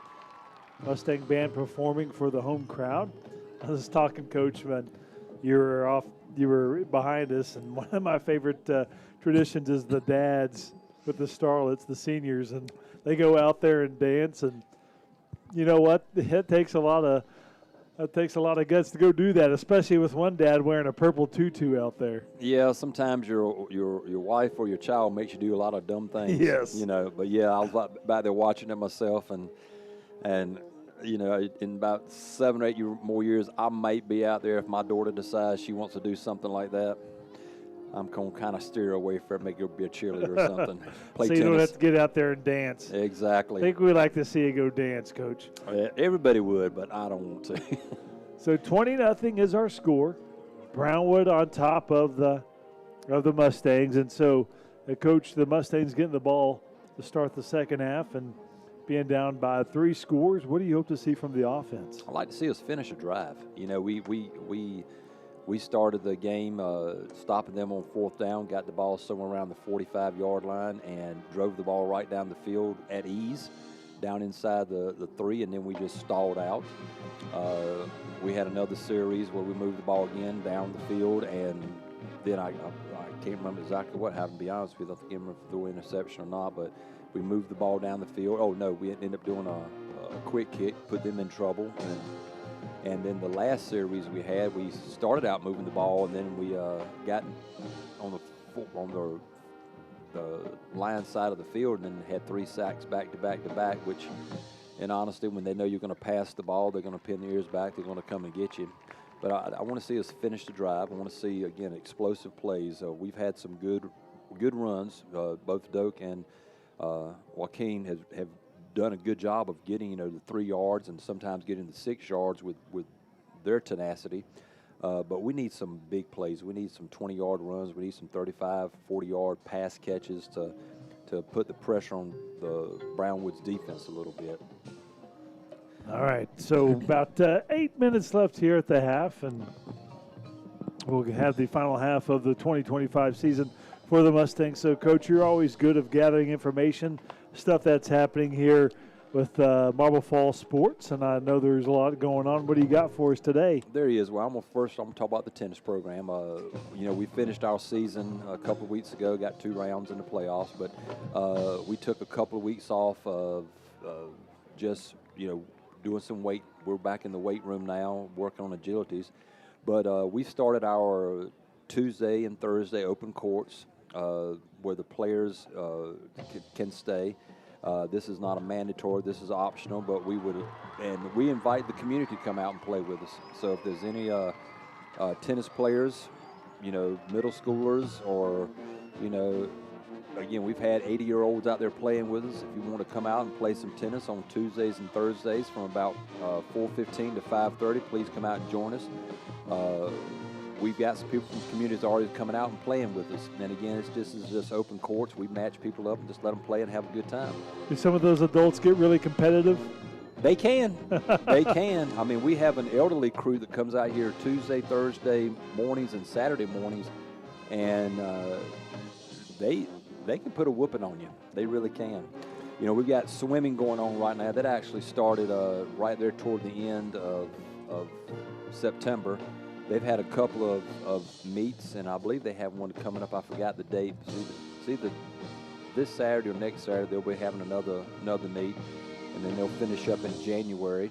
Of course, you just talked to Berkman. We got our basketball starting up. Our girls just lost their opener, 55-51. It was a nail biter right there toward the end. A lot of fouls and putting people at the line, and evidently Crockett made their free throws and did what they need to do to win the ball game there. We also got powerlifting that's going to be starting up in January.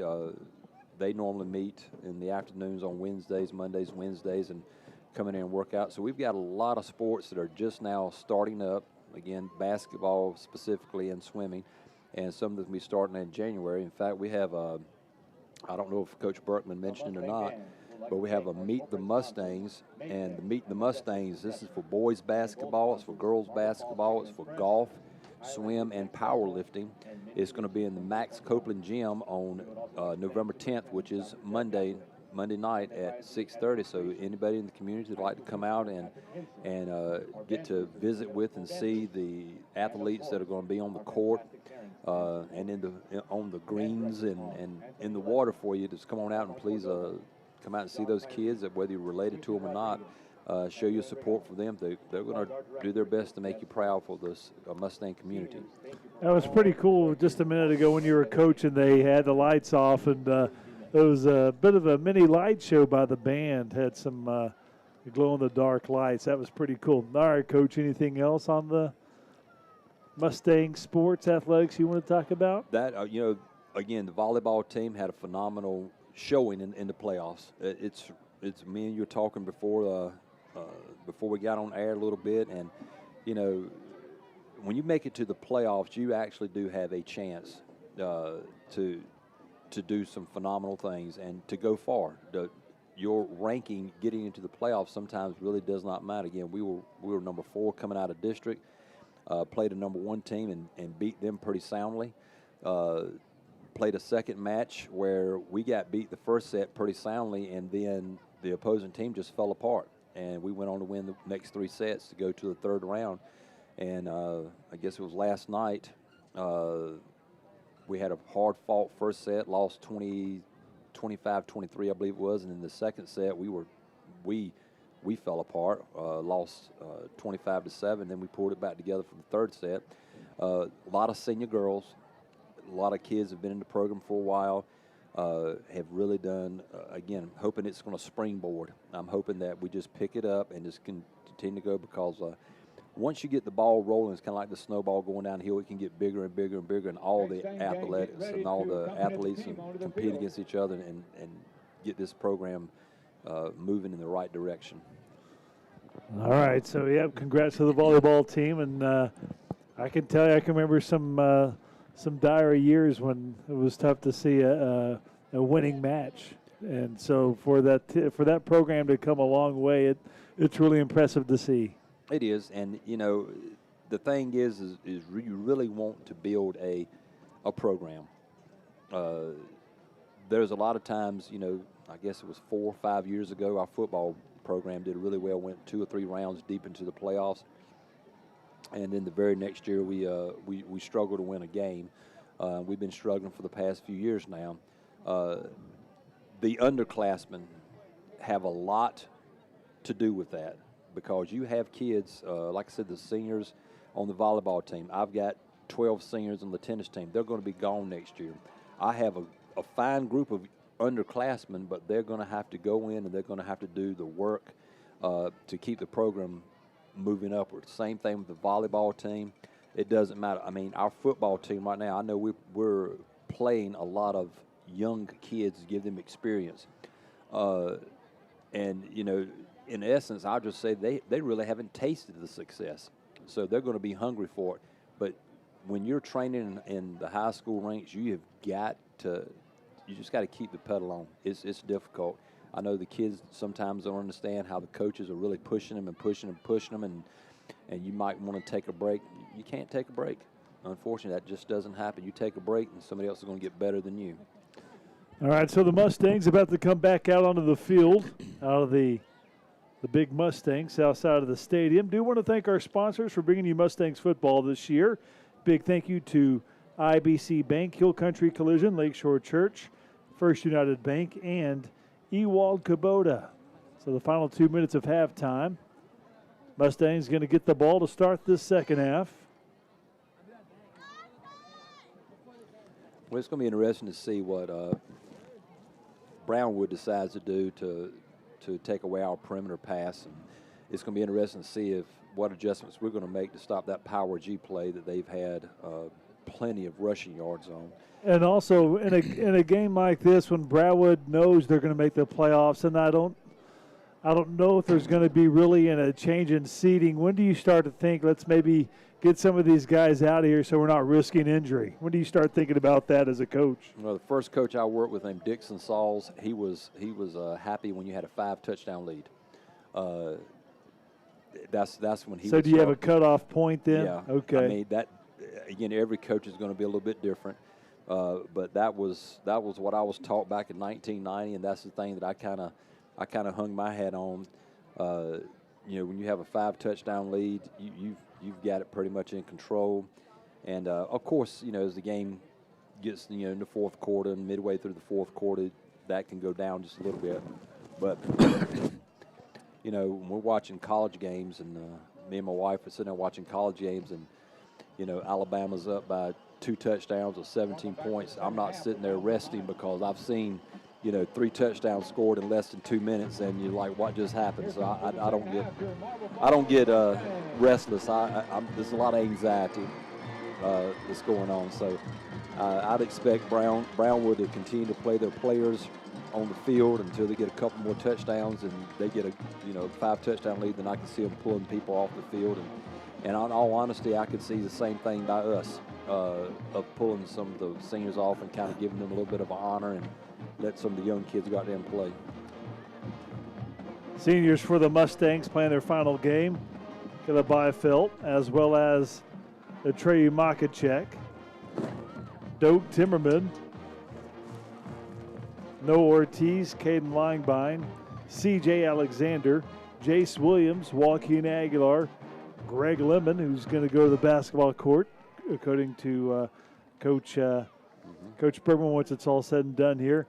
Deegan Whitted, as well as Brody Graham, the linebacker, Amir Garcia, Raul Moran, J.J. Peralta. Those are your seniors, as well as Tyler Leverett and Bryson Benner. Seniors playing their final game of their career in here at Mustang Stadium. All right, here we go. Second half about to get underway. Mustangs going to have the ball to start it. And you'll have C.J. Alexander, the deep man, at about the 10. Longbine and Diego Aguilar stand at about the 15-yard line. 20-0 Brownwood. Yeah, I haven't seen Diego. I mean, I've seen Diego carry the ball one time. Really haven't seen him get outside, put the ball in his hands a little bit, maybe see what he can do with his little speed and his quickness. Trying to find that Hakeem Aguilar. Okay, I see him. He's on the 30-yard line. He's just not back on kick return right now. All right, so ball teed up at the 40, and we are ready for the second half of Mustang Stadium. Final half of 2025 for Marble Falls.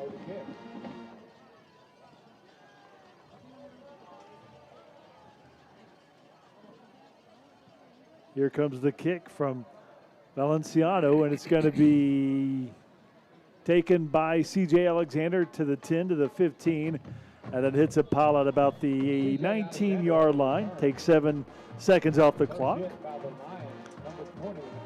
19-yard line for the Mustangs to start the second half. Mustangs begin play. Down by 3 scores. 19-yard line. Again, there's still obviously a lot of time to play right here. No pressure right now, so having to be able to score quick. And we see what kind of adjustments Brownwood's made. Again, we've had a lot of successes throwing the ball out to perimeter and letting them get some runs. Let's see what we're going to start with now. Crawford Maddox in the shotgun. Aguilar to his right. That's Joaquin Aguilar. 3 receivers from Marble Falls as first play from scrimmage in the second half. Maddox has the ball. Hands off Joaquin right side. Had a hole, closed quickly, but he's able to get to the 25. So a nice 6-yard run to start it off for Joaquin. It is. He made a good cut, following his blocker right in the middle right there, and then bounced it to the outside for some more positive yards. Alexander, the receiver to the right. You've got Makachek as well as Longbine, the receivers to the left. Second down at 4. Maddox has Aguilar to his left. Maddox wants to throw. It's a slant high throw to Makachek, incomplete, just a little too high. And here's third down and 4 for Marble Falls. Yeah, a little too high, a little too much out in front of him there. Brownwood showed a blitz and then backed out of it before the ball was snapped. 11:22 to go in the third quarter. Maddox getting the offense lined up. Nice. All the receivers sort of 2 stacks to the right, 1 to the left, closer to the offensive line. Meanwhile, quick pass, Longbine's got it. He is going to get to the 31-yard line, 6-yard gain and a first down. Yeah, they run the little stick play again where they just send the receivers out. They get past the first down, turn around to a curl route. Good job. Second time Longbine has caught 2 passes on that stick route. So they move the chains. Ball sits at the Mustang 31. Trips left side, 1 receiver to the right. Now it's going to be 4 receivers to the left and an empty backfield. That ball's going left here, I think. Maddox. They got one-on-one over He's here. He's looking. Going to find Longbine. And passing. Oh, my They goodness. wanted to push in the back. Coach Timmerman wanted not going to get it. He was throwing for Longbine right side, and he fell down. They're thinking the defensive back pushed him down. It's incomplete, second down and 10. From my view, that was a definite pass interference. We got a 5-man crew tonight, which that line judge is responsible for that call, but he's also looking at the offensive line to see if there's a hold. He missed it. Second and 10, low snap. Maddox hits a draw to Aguilar. He was in trouble, gets away, can't get away from the second man. He'll lose 3 yards back at the 28. Third down and 13. Well, you saw what Brownwood did on that previous play. We had 4 receivers up top. They actually put 4 defenders out there to match us up. And it was a good read by the quarterback to come back to the backside because that was a one-on-one coverage. That was the pass and throw. Unfortunately, we didn't get the pass interference call. Third and 14, 4 receivers for the Mustangs. The throw is Maddox. He's got a pocket. Now it collapses. He's going to be sacked again back at the 19 as the Lions continue to get pressure. That's a loss of 8. And it'll bring up a 4th down and 22 for the Mustangs. And they're going to have to go ahead and punt it away. Offensive line right there again didn't give enough time for quarterback, but also look where the receiver like he was running he didn't know what route he was supposed to be running. Like he was blocking out there. Joaquin's going to punt it away at the 7-yard line. 2 return men at about the 47 for Brownwood off the foot of Joaquin. A high spiraling punt. Fair caught right at the 50 by Carson No for the Lions. So they'll start at midfield with 9:32 to go in the third quarter, and the Lions lead 20-0. So they mark him at the Brownwood 49. Yeah. Well, we've seen what the Brownwood defense is going to do, adjustments they've made, and we're going to see what our Mustang adjustments could be made against that power G play that Brownwood's had so much success with. Most of the damage has been in between the tackles for the Lions. Here's that power I formation. Colson, the senior quarterback, as Dalen Ansons and Trent Buffington in the eye behind him on 1st and 10. A receiver to the right and a receiver split to the left. Pass. Play action pass. He's looking to throw. He's got time. Fires downfield to 35. It's caught by a tight end to 30. That's going to be Hudson Fry all the way down to the 25-yard line. 26-yard gain. Nice protection that time for the Lions. It was a good route by the tight end. The tight end went right down the middle of the field, about 15 yards, and just kind of stood there. found an open spot and just hung out so the quarterback can find him. First down and 10 for Brownwood, sitting at the Mustang 25-yard line as the Lions lead 20-0 here. 8:55 to go here.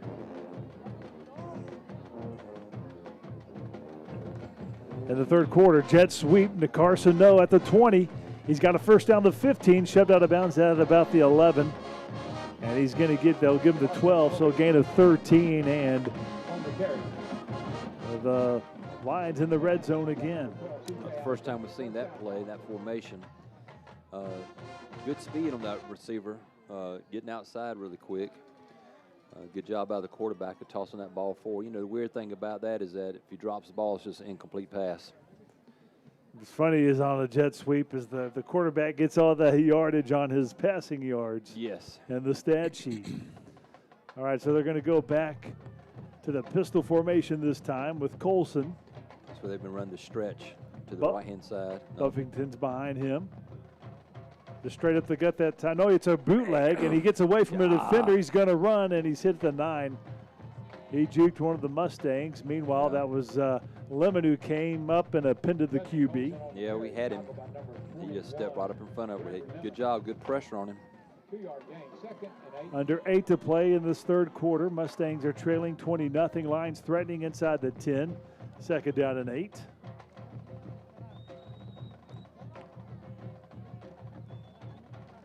Lions huddle up, looking to add on to their 20-0 advantage here in the third quarter. Cornelius, the receiver to the right, one receiver to the left. Shotgun formation with 2 backs, one to the left of the QB, one behind him. That's Buffington. Colson has the snap, turns to give. Buffington, left side, lowers his shoulder, and then he's driven at the 5-yard line. Nice tackle that time, making sure he goes nowhere. That time it was Landon Campbell. And he will get about 4 yards. So it's third down and 3 at the 4-yard line. That was good blocking by Brownwood. They just put up zone play, outside zone play, just put a hat on a hat and just start pushing, let everybody run. And again, letting the running back find the seam or the hole that he should hit, which was going to be outside on that particular play. 6:55 and counting in the third quarter. 20-0 Lions. They got I formation again on third down and 3. Colson has the snap. And he's going to roll to his right, throws it into the end zone. Touchdown, Cornelius, his receiver, catches it 2 yards deep in the end zone. And a nice ball fake and roll out for the QB, Colson to Cornelius. 3 yards out, 26-0 Lions. Yeah, the receiver was lined up just outside the hash mark, and then just ran a basic out route and just outran our defensive back toward the sideline. Good pass by the quarterback. 51-yard drive by the Lions, 3-yard pass play. Colson finds Cornelius, by far his favorite receiver this evening. Here comes the extra point try. Valenciano, it's on the way, and it is good. It's now 27-0 Brownwood with 6:40 left in the third quarter, and we are back after this on KBEY.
Trey Umakachek with the return for the Mustangs. He'll take it out to the 29, a return of about 19.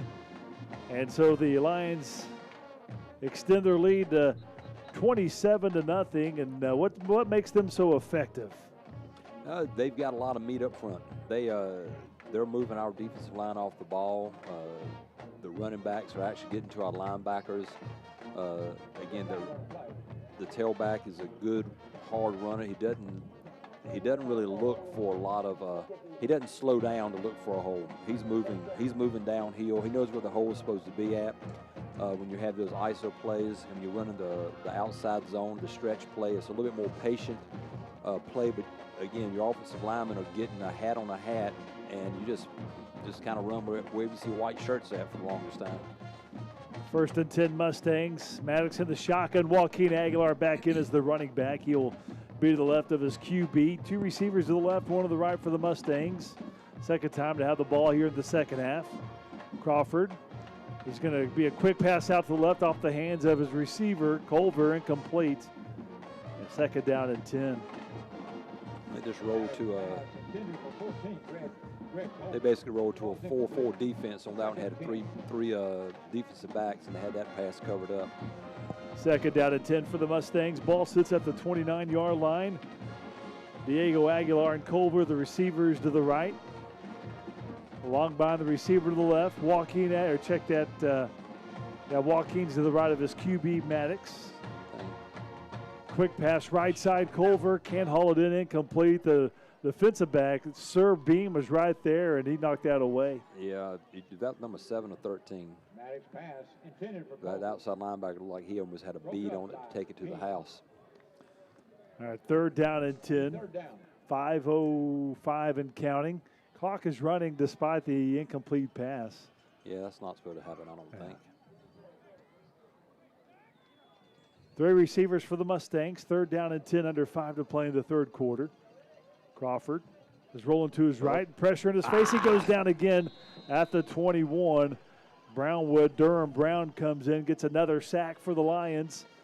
And he'll lose about 6 yards there, 7 yards. 7-yard loss back to the 22-yard line. And the Mustangs will have to go ahead and punt it away. And ever since the late part of the second half, that last drive before the half, the Lions have been, I think they've had 5 sacks since then. They have. Right then, the quarterback tried to spin out of it and lost his footing a little bit. Pressure up the middle, but Aguilar gets the punt away, and in tight quarters, it's fair caught by Carson No with a couple Mustangs around him. That's at the 48-yard line. So when you face you don't see bootlegs that much now. Can that be tough for a defense to see when you never see one? Yes. I mean, again, this I formation is going to be tough. Like the power G that they're running, you got 3 bodies coming at a hole, and the only thing you can really do is just sacrifice a defensive player to basically go in there and just roll it up. Just make a big pile. You're not going to try to take on any block. You're basically going to, it's actually, the defense can actually call for a chop block. But just go in and just make a ball, roll up, make them trip over top of you and stop the hole. And the bootlegs that you see, you get flow going one way, and then the quarterback scoots out the backside. If you haven't seen that, you just get sucked into it all the time.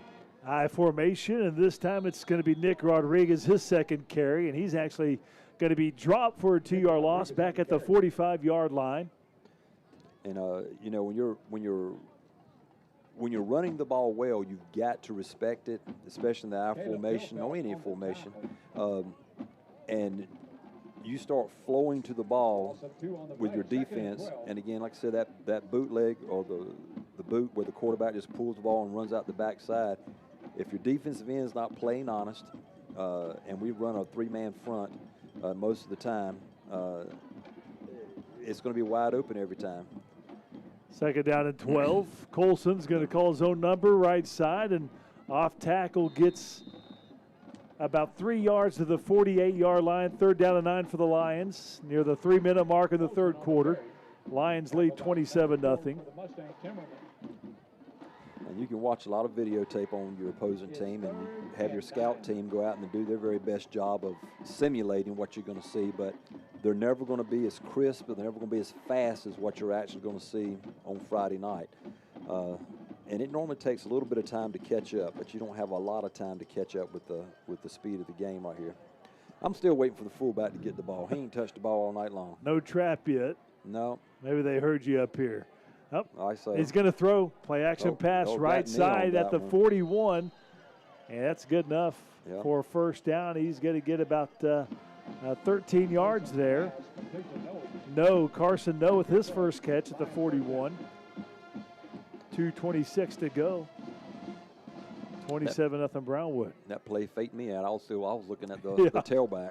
I watched the fullback go and block the linebacker, and the tailback was right behind him. That's what play action pass is so effective. After you've been running, then pull it out, throw it.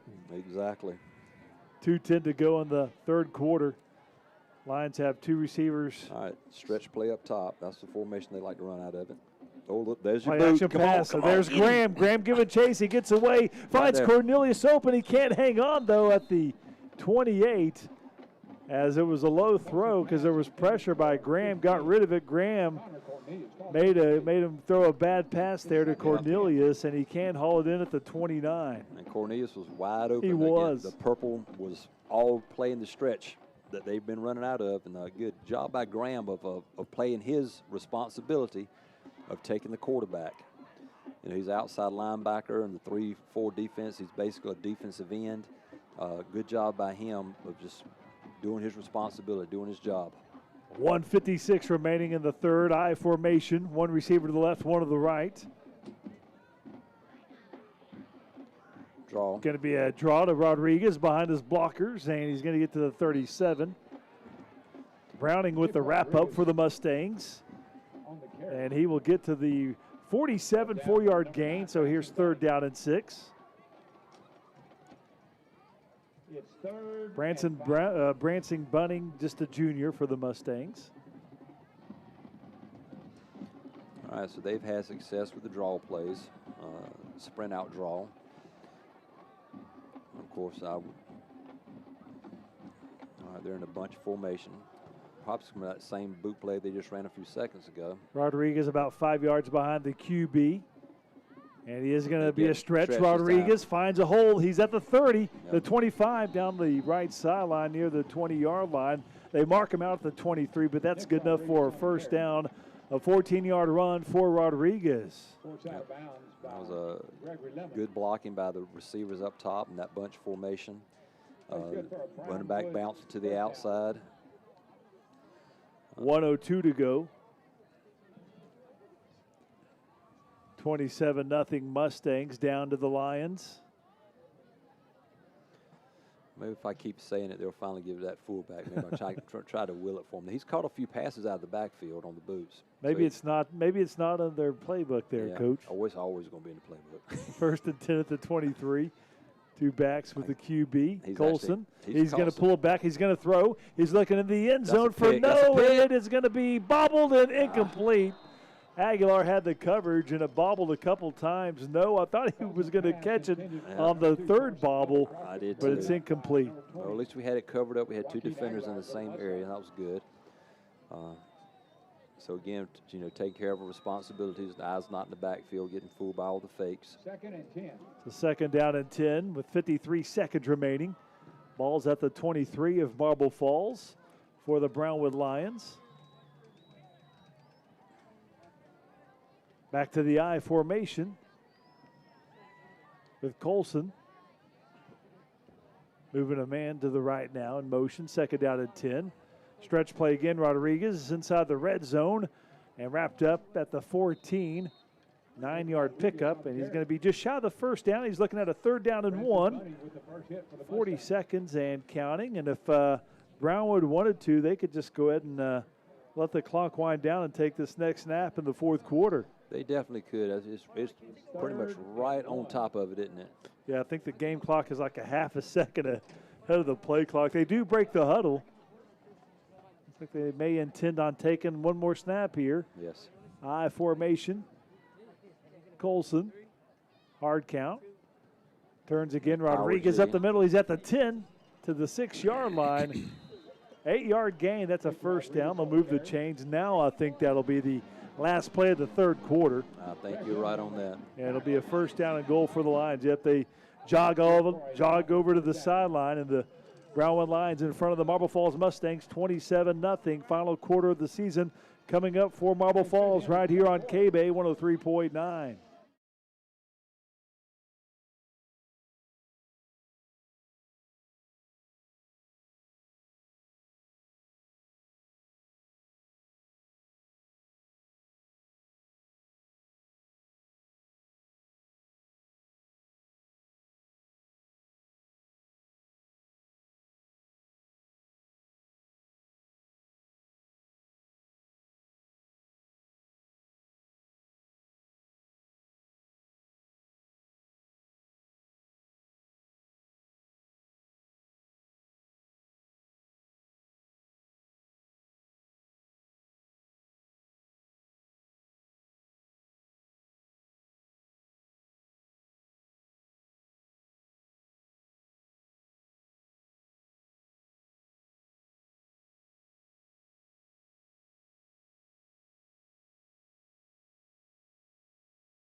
It's the final quarter, and Brownwood has a first down and goal, 27-0 Lions.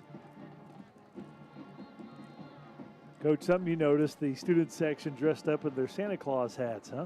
Absolutely. I just noticed that. Is this because it's the closest game to Christmas? It must be. I'm not sure. The students, they have their own little, they live in their own little world most of the time. And it's a fun world to be in, but, you know, someone comes up with a good idea and boom, they do it. They do it. No hesitating. Exactly.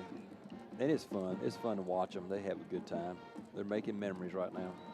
Judson Colson, I formation. He's under center. Puts a man in motion to the left.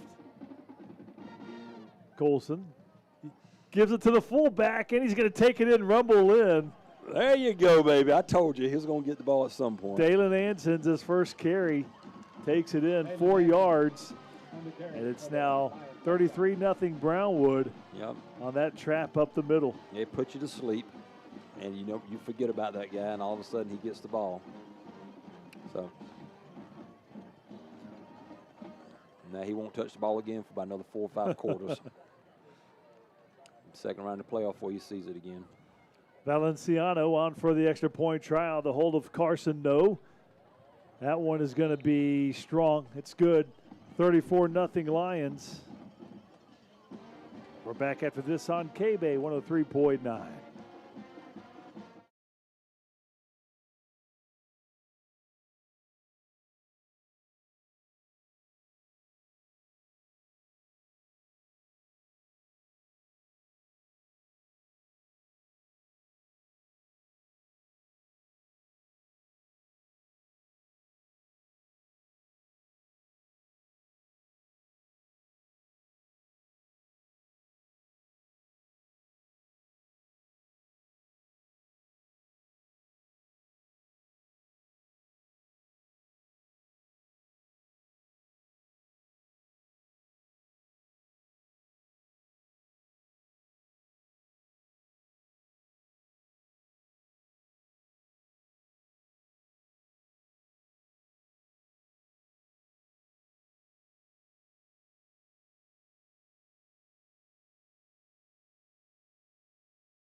$11:56 to go in the ball game. 34-0.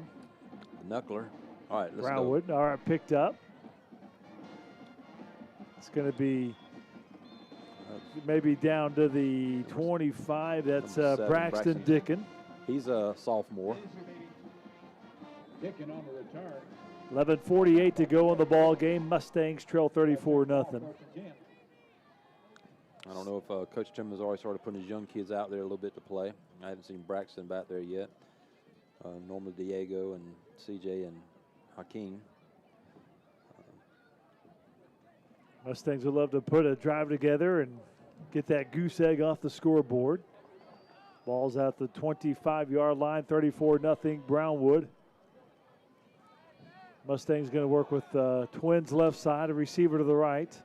Joaquin's the running back with Crawford. Crawford hands off. Aguilar working that right side and gets 3 yards, finds the 28-yard line. You know, I know I have a little bit of amnesia or whatever, but I haven't really seen us not get, you know, the 3-yard gains. I know we've been stuffed a few times, but we've been getting the 2-3-yard gains and sometimes a 6-yard gain on the run. Just got to put a lot of those together right now. We got to move the ball down the field. 3 wides for the Mustang on 2nd and 7. Quick pass to the right. Good Gets a nice pass. block. Has some room. The first down out to the 40 is Longbind making the catch and run. It got a nice block by Makacek. That play was set up by the blocking. Exactly. 12-yard gain for the Mustangs. They'll move the chains. Now we got quads out there. We got the numbers. Going to be a wildcat to Timmerman. Timmerman in the shotgun. No, check that. That's Crawford Maddox. Sorry. It looked like Timmerman, but meanwhile, he takes it to the 44. He'll get 4 yards. Still good. That's a good first down play right there. When you get that 3 or 4 yard gain, it keeps your people like to say now on schedule. It's when you have that mishap that you don't get the positive yards that you got to start doing something that you really don't want to do. 10:35 and counting in the ball game. Empty. You go with 5 wides. Does Maddox take a draw here? He's going to throw. Get rid of it. Left side, long bind. Breaks one tackle. Makes a move there inside. Has the first down. He's gone. There's the turf. He's at the 20. He's at the 10. He's gone. 56 yards. The senior long bind going to get one on senior night, and he deserved that one. Broke a tackle, broke another tackle, and then he was gone with the speed. Touchdown Mustangs. That play was dead almost from the start, but again, the ability him to break a tackle and get free really saved that play a whole lot. They actually had that play covered up pretty darn good. Longbind doing it right there with the catch and run, 34-6 with 10:11 to go. So the senior getting on the board with a great play. All right, so we got the goose egg off. Yes. Doak Timmerman, see, you got your trap, and then the Mustangs get the score. Here comes the Aguilar extra point try. It's good, 34-7, 10:11 to go. Back after this on KBEY 103.9.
$10-11 to go here in the ball game, 34-7.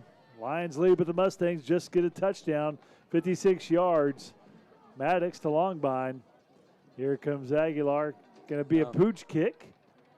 And that'll hit the turf, and it's on the 22. Brownwood's able to pick it up and then goes forward. That's no to get about 4 or 5 yards. That was a no man's territory for a few seconds, but the no picked it up and got out of danger. You know, that pooch kick, you know, that's the thing that you fair catch and be done with it.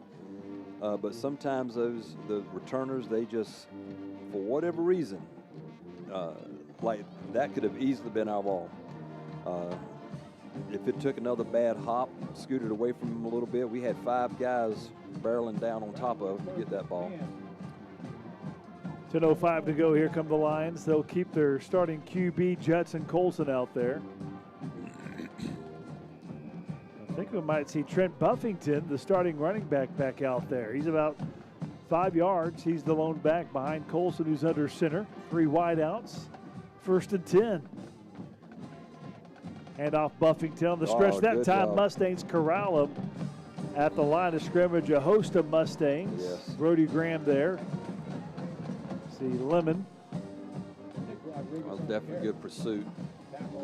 And that pursuit that you just saw gets caught when that quarterback boots that ball out. You know, Yes. you see that as an offensive coordinator. Then you come right to that boot play and leaves it wide open. Jesus Rodriguez was there as well. 2nd down and 10, I formation. Colson with 2 wideouts. Has the snap. Drop back Step pass, drop. throws out to the Make the left, tackle. and it's Make the tackle caught, good. but tackled immediately. C.J. Alexander with the open field tackle at the 35, pickup of 6. That That's a was good- Cornelius making the catch. That's a good defensive play. Because Cornelius could be dangerous after the catch, and C.J. Alexander made sure he went nowhere. 3rd down and 4 at the 35. Yeah. Going to be under 9 to go in the ball game. They're going to catch passes. You just need to tackle them when they catch it. No yards after the catch. That makes a lot of difference. 3rd down and 4. Trips right side for the Draw play. Lions. Shotgun formation, running back to the right of the QB, rolls right. sprint out. Colson's looking. He's looking, still Keep looking coming, keep coming, downfield. keep coming. He's going to tuck and run, and he's going to be forced out of bounds about 3 yards shy. They mark him out at the 32. On the carry. So it'll be a 4th down and 2. And I think the Mustangs defense might have just got off the field here. 4th down and 3 at the 41. Or 36, excuse me. Jesus Rodriguez and number 40, Brody Graham. Yep, it looks like the punt team's coming out. That's a good sign. So the first time that Brownwood will punt this evening.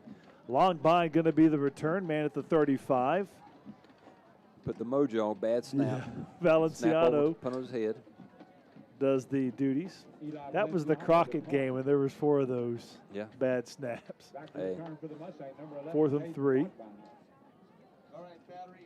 Long bind at the 30. It's a low snap, low. and it's Get going to him. be There you go. at the Don't. 25. Yeah, Oh, he and did it. He did it. Lemon hit Yes. the punter, and that's going to be a fresh set of downs Yes, it is. for the Lions.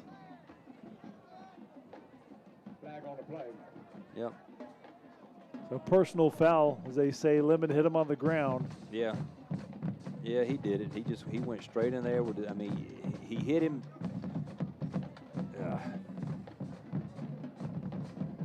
So that'll be a 15-yard penalty, and the Lions will extend the drive here. Yep.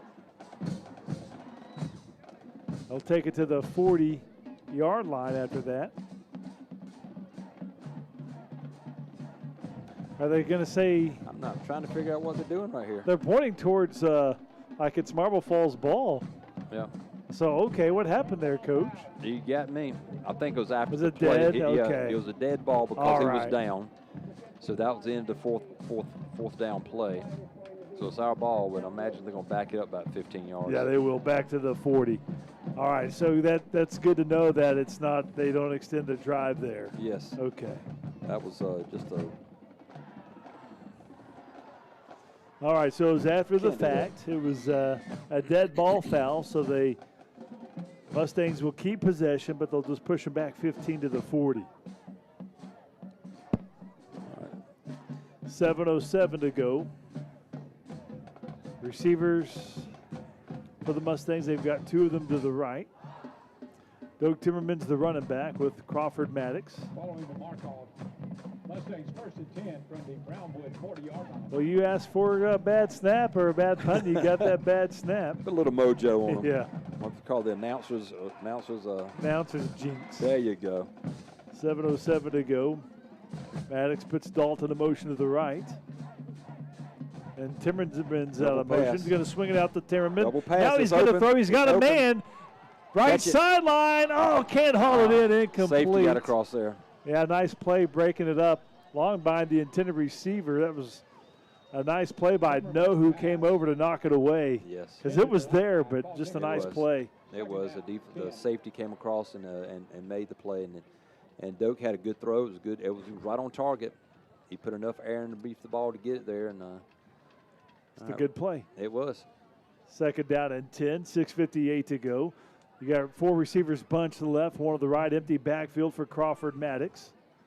He's going to quick pass out to Aguilar, has some blockers, gets inside the 40 to the 30. Well, they marked him down at the 39, so just a yard gain. Yep. 3rd down and 9. 4 down territory, obviously, for the Mustangs. Yeah, the Brownwoods, they've made a good adjustments to that 4-man set. Let's slide 4 guys out to take care of all the blockers and the runner. Doak Timmerman, the running back, with Crawford Maddox in the shotgun. Maddox will look over now to get the call. 6:24 and counting. Oh, the far left receiver was already going upfield. There was some miscommunication there. Longbein started going on a go route. Yeah, I'm not sure if the center didn't move the ball himself. Yeah. So it'll be a 3rd down and 14 after that. And there's a the flag, obviously, the penalty. They call a timeout. We did call a timeout, but I think the referee threw that. I think the center had a so there's the penalty, but then a timeout as well. Yes. Yeah. All right, so false start against the Mustangs. Timeout was called as well, so 3rd down and 14. We'll take it with them on KBEY 103.9.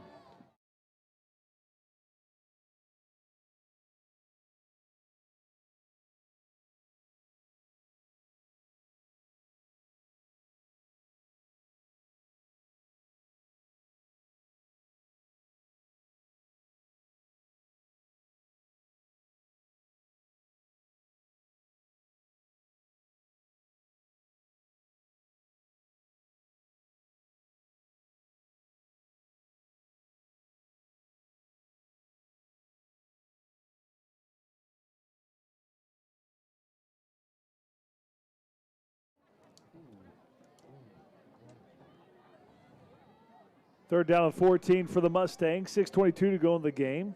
Marble Falls has it at the line 44, down 34-7. 3rd down and 14, 3 receivers for Marble Falls. Maddox and the shotgun to throw, has pressure. He's going to fire down the field, and it's off the hands of his receiver, incomplete. Makachek, luckily not picked off, because when the ball goes in the air like that, a lot of times it's intercepted, but it falls to the turf, and it's 4th down and 14. Especially when you have zone coverage behind it. You've got 3 guys sitting there waiting for the ball to bounce up. The pass was open. The pass was there. We're going to be going for it on 4th down right here. Nothing to lose. Marble Falls ball at the Brownwood 44-yard line. 6:11 to go. 3 receivers for the Mustangs. Aguilar, the running back. Maddox to throw, has time. Left side, Aguilar caught well short at the 40. Yeah. Gets 4 yards, and that'll be a turnover on downs. Brownwood will have it. Clock running, 6:05 and counting. That's just got to be a little growing pain for the quarterback there to realize what the down and distance situation is. You can't throw the ball 10 yards short to a guy who's covered. Expecting that, hoping that guy can make a break a tackle. All right, so score to pass along. Stephenville leads Burnett midway through the 4th, 42-0. Yeah, that's about right. Lando defeats Ingram Moore. It's a final 34-14. 6:03 left in the ball game. Shotgun for the Brownwood Lions. 2 receivers to the left. Sprint out. Same quarterback, Colson stays in, going to chunk it down the left sideline. It's caught at the 28, makes a move and goes out of bounds. Carson, no. And he will be out at the 25-yard line. 35-yard gain. They're still chunking it, 5:54 to go.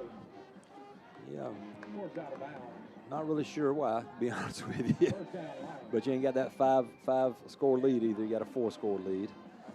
So I guess to keep that guys honest a little bit, we have our players out there on defense right now. We haven't substituted except for one person, Bryson Brenner. He's in at nose guard right now. It'll be an I formation. Receiver to the left, one to the right. Colson, the throw. Play action for the end zone. That's going to be Cornelius. Good defensive coverage back there for the Mustangs, and it's incomplete. It's going to be a pass. Pass. They're going to call a pass interference on it. Oh, Yes. man. Yep, the It back didn't judge look got like it to me, but they call it. Yeah. Connor Cornelius falls incomplete. Back judge called it on it. I think he reached out and grabbed him a little bit. You know, when you got a 5-man crew, again, the L should be throwing the flag too if he sees it. That was Landon Campbell called for the penalty. 5:47 to go. It's going to move it. To the 10-yard line. Be Yeah. a 15-yard penalty. It might be 12 and a half, might be half the distance to the goal line. Well, it's outside the 20, though, Yes, right? it is. You're right. They're going to wave it off. They're Yeah, going to wave off the flag. Yep. That's what I was telling that line judge. Being you got a 5-man crew, Okay. that line judge, him and the back judge need to work together. And so I saw the back judge come over and talk to the line judge, and then they probably, you know. Because I was saying from here, it did not Yeah. look like Pat. It just looked like good coverage. Yep, he may not. The line judge said no. He may have been reaching out, but he may not have been touching him. Okay, But well, all I'm he glad saw they was picked it touching up. Yep. Okay. So second down and 10 at the 25. Receiver to the left, receiver to the right. I formation. Colson under center. Colson again to. Draw. Oh, it's a draw. The Rodriguez. Oh, a foot tackle. Yes. That's going to be Greg Lemon with a nice foot tackle to keep it to no gain. They give him a yard gain to the 24. So third down and 9. Actually, they mark him down at the 23, so a 2-yard pickup. 5:25 and counting in the ball game. 34-7 Lions. I tell you what, they definitely opened it up. Now, some of this, what they may be doing right now is also. Put on film. That's it. Put it on film. Make the opposing team have to spend time defending it. I formation. That's when you start digging into your trick plays, right? Yes. All right, here's a drop back pass, left side. And it's caught. What a catch. Come on. The quarterback was there, but no. Yes. Is going to run it in, I believe. Do they give him the touchdown? Yes, they do. Yep, 23 yards. That was quite a catch because over there the corner was on him. Yes. And no just snagged it out of the air and took it to the house, 23 yards. It's a fantastic play. It was a good catch by him. I was hoping the defensive back was going to bring him down when he caught it, but he did not. 4:55 to go in the ball game. Valenciano's extra point try coming up. Snap is good, hold is good, and the extra point try through the uprights. 41-7 is our score. 4:55 to go in the ball game. Back after this on KBEY 103.9.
Watch check, deep to receive for the Mustangs. 4:55 to go. Brownwood just punched it in, 41-7. 4:55 to go. Nice catch by Carson No as he was great coverage, but he just snagged it out and then was able to get away for the touchdown. Yep, turn it right up the sideline. Here's the kicks. Going to be Makachek at the 5, turns around, then goes Got a forward hold, now. got a He's at the hold. 15, the 25, the 30. Yep, Man, it looked like it was going to be a lot more, and then it just closed. it did. 'Cause he's got some speed. 4:38 to go in the ball game. Going to be senior walk afterwards. That's where the seniors line up on the goal line of one end zone, then walk to the other. Yep, they'll be down at the scoreboard. And I think that's probably, they've been doing that the last 20 years now. And you know, it's all seniors. It's not just the football players. Yeah, they do and it's a fun thing. You know, that last time that you're going to be out there, it's a memorable experience. 1st and 10 at the 30 for the Mustangs. 2 receivers stacked to the right, 2 receivers stacked to the left. The throw. Maddox fires over to Aguilar, cannot haul it in. That's Joaquin at the 32. It's incomplete. He would have been wrapped up immediately if he made the catch. He did. He had three defenders close around him. You didn't see his Caden was breaking free back here on a deep flag route. Clock stops with 4:15 to go. Maddox trying to direct traffic. He'll have two receivers stacked to the left, a receiver to the right, and Joaquin to the left of him. Maddox rolls left. He's going to run. He's going to run at the 35. Spin move to the 37 before he takes a hard hit. 3rd down and 3. Stays in bounds, so the clock is going to continue to run under 4 minutes to go. And this is good experience for him because every snap that you take in a varsity football game, throwing passes, again, you get that on film, and you can show and teach good stuff. All right, so the Mustangs looking at a 3rd down and 3. 3:42 to go. Maddox to throw, quick pass. That's long behind. He's got another stick route. That's the 3rd time they've connected for one of those short routes to move the chains. 4 yards and a 1st down for the Mustang. Well, they give him 3 at the 37, but that's enough for a 1st down. And that is a tough route to defend, even if you know it's coming. You guess wrong, and the guy keeps on running down the field. That's going to be easy touchdown. That's been a good route for us all night long. 3:14 to go. Shotgun formation. He's going to throw. Maddox has time. Get rid of it. Swings out right side. Makachek. He's got it. Turns upfield. The 45. Breaks one tackle. Breaks another. And gets to the 49. That was a hard, tough run by Makachek to get the 7 yards. And they are not giving up. They are still out there giving it their all. You know, he caught that ball at or just behind the line of scrimmage. He got 7 yards out of it by himself. Broke took three people to take him down. 2nd down and 3 at the 49, just shy of midfield. 2:44 to go. 41-7 Brownwood. 2 receivers to the left, 2 to the right. Maddox to throw. He's got a pocket. He has time to scan. Throws downfield. It's in. Ooh, incomplete. He had it, but can't haul it in at the 32. He was looking for Williams. Yes. And he did not see the safety, Raven Prado, who cannot haul it in. I mean, he threw it to him. Yeah. I mean, that's something that I'm sure Timmerman is going to be working on the whole offseason is him, you know, not blindly throwing that ball. You've got to look out in front of that receiver just a little bit and know if they're in zone coverage. If they're in zone coverage, you're going to have somebody in the middle of the field. 3rd down and 3 for Maddox. Aguilar's to his left. Twins left side, a receiver to the right for the Mustangs. 3rd down. Give to Aguilar up the middle. He's going to be about a yard shy at the 49, bringing up a 4th down and 1. And I think this is going to take us to the 2-minute timeout. See, I don't think they're going to try to snap here. Doak is checking in as the running back. And they're going to go ahead and get to the 2-minute timeout and then try this 4th down and 1. All right, so 2-minute timeout is here. 41-7 Brownwood. We're back after this on KBEY 103.9.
4th down and 1. Maddox going to take it left side. That's going to be a first down, 4 yards. So he picks it up himself and down to the line 45. 1:55 and counting. Mustangs trail 41-7 in the ball game. Mustangs will love to get one more touchdown as the season ends. 4 receivers set with 3 receivers to the right. Timmerman's the running back to the right of Crawford. He's got the snap, wants to throw, moves to his right. He can run, he is going to run. He's at the 40 to the 39, 6-yard gain. And 1:30 and counting. They'll work up to the line quickly. 2nd down and 4. That was a good run. That was a good positive 6-yard gain right there by the quarterback. Something you can definitely build upon. Ball's at the 39. And it was a good decision to take off running the ball. Timmermans to the left now of Maddox. 2 receivers to the right, 1 to the left. Hand off to, no, he fakes the hand off to Doak. He's going to throw down the left sideline. Long bind, and it's going to be incomplete. Coverage over there by Raven Prado. 3rd down and 4. You know, when you have a 5-man crew, you can get away with a lot of stuff. So you're wanting a flag there. Yeah, he had his hands on him. He could, and again, I can't tell if he was holding him or not, but he definitely had his hand on him like he was struggling to get away from him. When you have a 7-man crew, you have a field judge or a side judge whose responsibility is to watch number 1 receiver, and that's it. Makachek and Williams to the right. You've got Dalton and Longbind to the left. Snap back to Maddox. Throws out to Dalton, and at the 35 gets a 4-yard pickup right at the sticks. That's a first down. Clock stops with 51 seconds to go. He is a reliable receiver. Dalton, when the ball's thrown to him, he'll catch it. He had a 2-point conversion last week, had another big catch. Had that long catch against Lavernia. Yes. And again, a sophomore. So see some good things from him, both sides of the ball. 39 seconds to go. First down and 10 at the 35. Puts a man in motion. That's Longbind. Maddox looks to throw. He's looking. He's going to throw down the right sideline, and it's incomplete. Makachek had his hands on it. Falls incomplete at the 10. 2nd down and 10. I would say that ball needed just a little bit more air underneath it, but I think that free safety would have took Atreyu's head off if it had a little air underneath it. Clock stop with 25 seconds to go. 2nd down and 10 at the 35. Longbind, the receiver to the left. You've got Williams and Makachek, the receivers to the right. Shotgun for Maddox. Terraman's the running back. Quick pass left side. Longbind has it. Nope, can't haul it in at the 30. He had to go up for it. When he did, he got hit by Prado, and it made him drop the ball. 3rd down and 10, 22 seconds to go. Opens up those ribs a little bit. It does. So Marble Falls Mustang seniors having their final seconds here on the turf. Longbind, Timmerman to the left. Trips right side for the Mustangs. Empty backfield. Send Caden on a post route and a wheel route by. Quick pass to Makachek. Makachek in the middle of the field looking for blockers. Gets to the 30. It's 9 yards. It's about 5 yards. And it'll be about a 4th down. I think that's going to be it. That's to call a timeout. Yeah, that's going to be the last play. They're going to. Now they do call it. Someone's down at the 29. Player. Like I got a cramp. They're going to let the clock wind down here. Yep. And then the players will line up, but they'll first go ahead and go check out the Mustang as time is winding down. 41-7.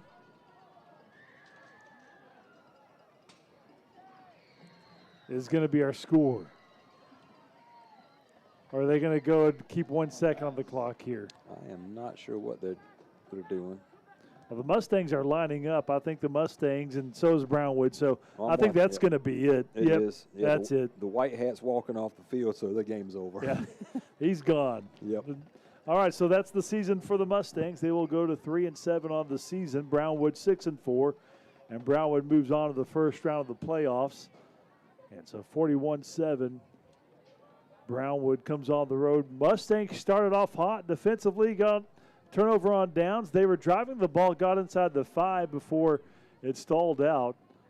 And the field goal was blocked, and then it was all Lions after that. All right, we'll be back to wrap it up on KBEY 103.9.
All right, that's a wrap. 41-7, that's a wrap on the 2025 season. So the Mustangs 3-7. You take things and see what you can build on. You look at it, you did get one more win than last year. And last week's game, I mean, that Lampasas game, to me, is a game to build on. They had some moments in this game, too, against Brownwood. But you just, I formation offense, and they can run it, and they couldn't stop them. No, they couldn't. And we are still growing. We've got some hard-working kids. They're going to have to put some more meat on the bones. They're in the weight room. They're working hard. And we're trying to grow these athletes to be bigger and stronger, and that's the fact. I mean, Brownwood's got a tradition, good football program. They've got big kids out there, just moved us around a little bit. We're going to be okay. We had a lot of young kids on the field all year long. We're going to be okay.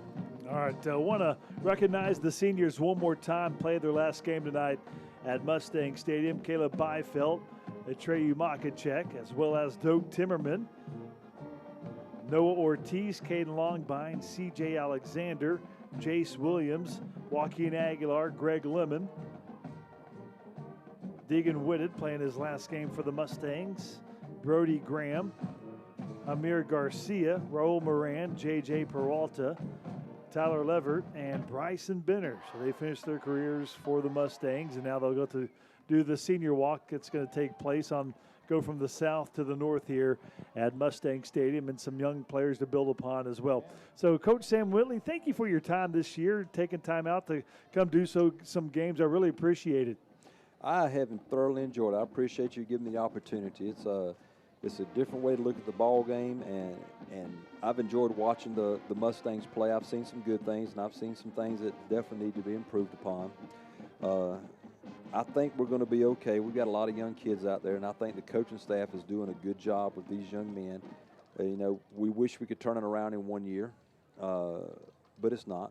It's not going to be turned around in 1 year, and I hope between now and next year we make a lot of big strides and are able to win 3 or 4 more games next year, added on to what we won this year. And, of course, realignment comes up in February, so we'll see what happens there. I know they've already sent in the snapshot numbers. But thank you so much for sharing your knowledge with us. Jose Mesa, thank you so much for doing a great job on the camera.